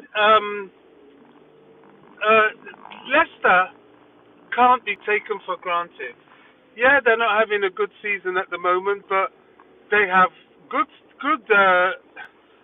midfielders. They have good defenders. So, I think it's not a game that we should feel that we can weaken too much. We still have to make sure that whatever we put out there is our A game of sorts. Yeah, look, they've been leaking a lot of goals. So Man United just beat them 3-0. Then Man United in the cup beat them 5-2. Then they lost to Nottingham Forest, scored 3 goals. They beat them 3-1. So yeah, Arsenal scored 4 goals against them, beat them 4-2. So yeah, look, they're conceding a lot of goals. And that's our strength is, we got so much depth and strength in that front half offensive football that we should be scoring goals, but that will be very limited if we play that defensive like we have, and we're only creating on average 2 chances per half with that setup. Well, yeah, we don't have that clinical players to score from 2 chances. We're not, Jackson's not going to do that. You saw how Gusto finishes when he plays attacking. By the way, I don't blame Gusto for missing a lot of these chances because he's not a forward. He's never played there in his life. So Yeah, but I when think you, I when heard you you go saying that he closed ahead his of eyes the when ball, he did that header. yeah. But that's because he's not an offensive player. He doesn't get in those positions. He doesn't know. So I don't really blame him too much, even though he should have probably put it away. But look, it is what it is. Yeah, so look, these are the games we need to pick up points. And from what I've seen from Maresca, the games we played against these type of teams, we were the more attacking setup. It's only when we play these tough games that he's gone to that setup that we've gone really defensive. So I am expecting, in my personal opinion, and I'm expecting Maresca, from what I've seen from him, to go for it for those games and really put much more attacking players So, on the field and really go so go for the 3 what points. kind of lineup would you expect then? This is too early.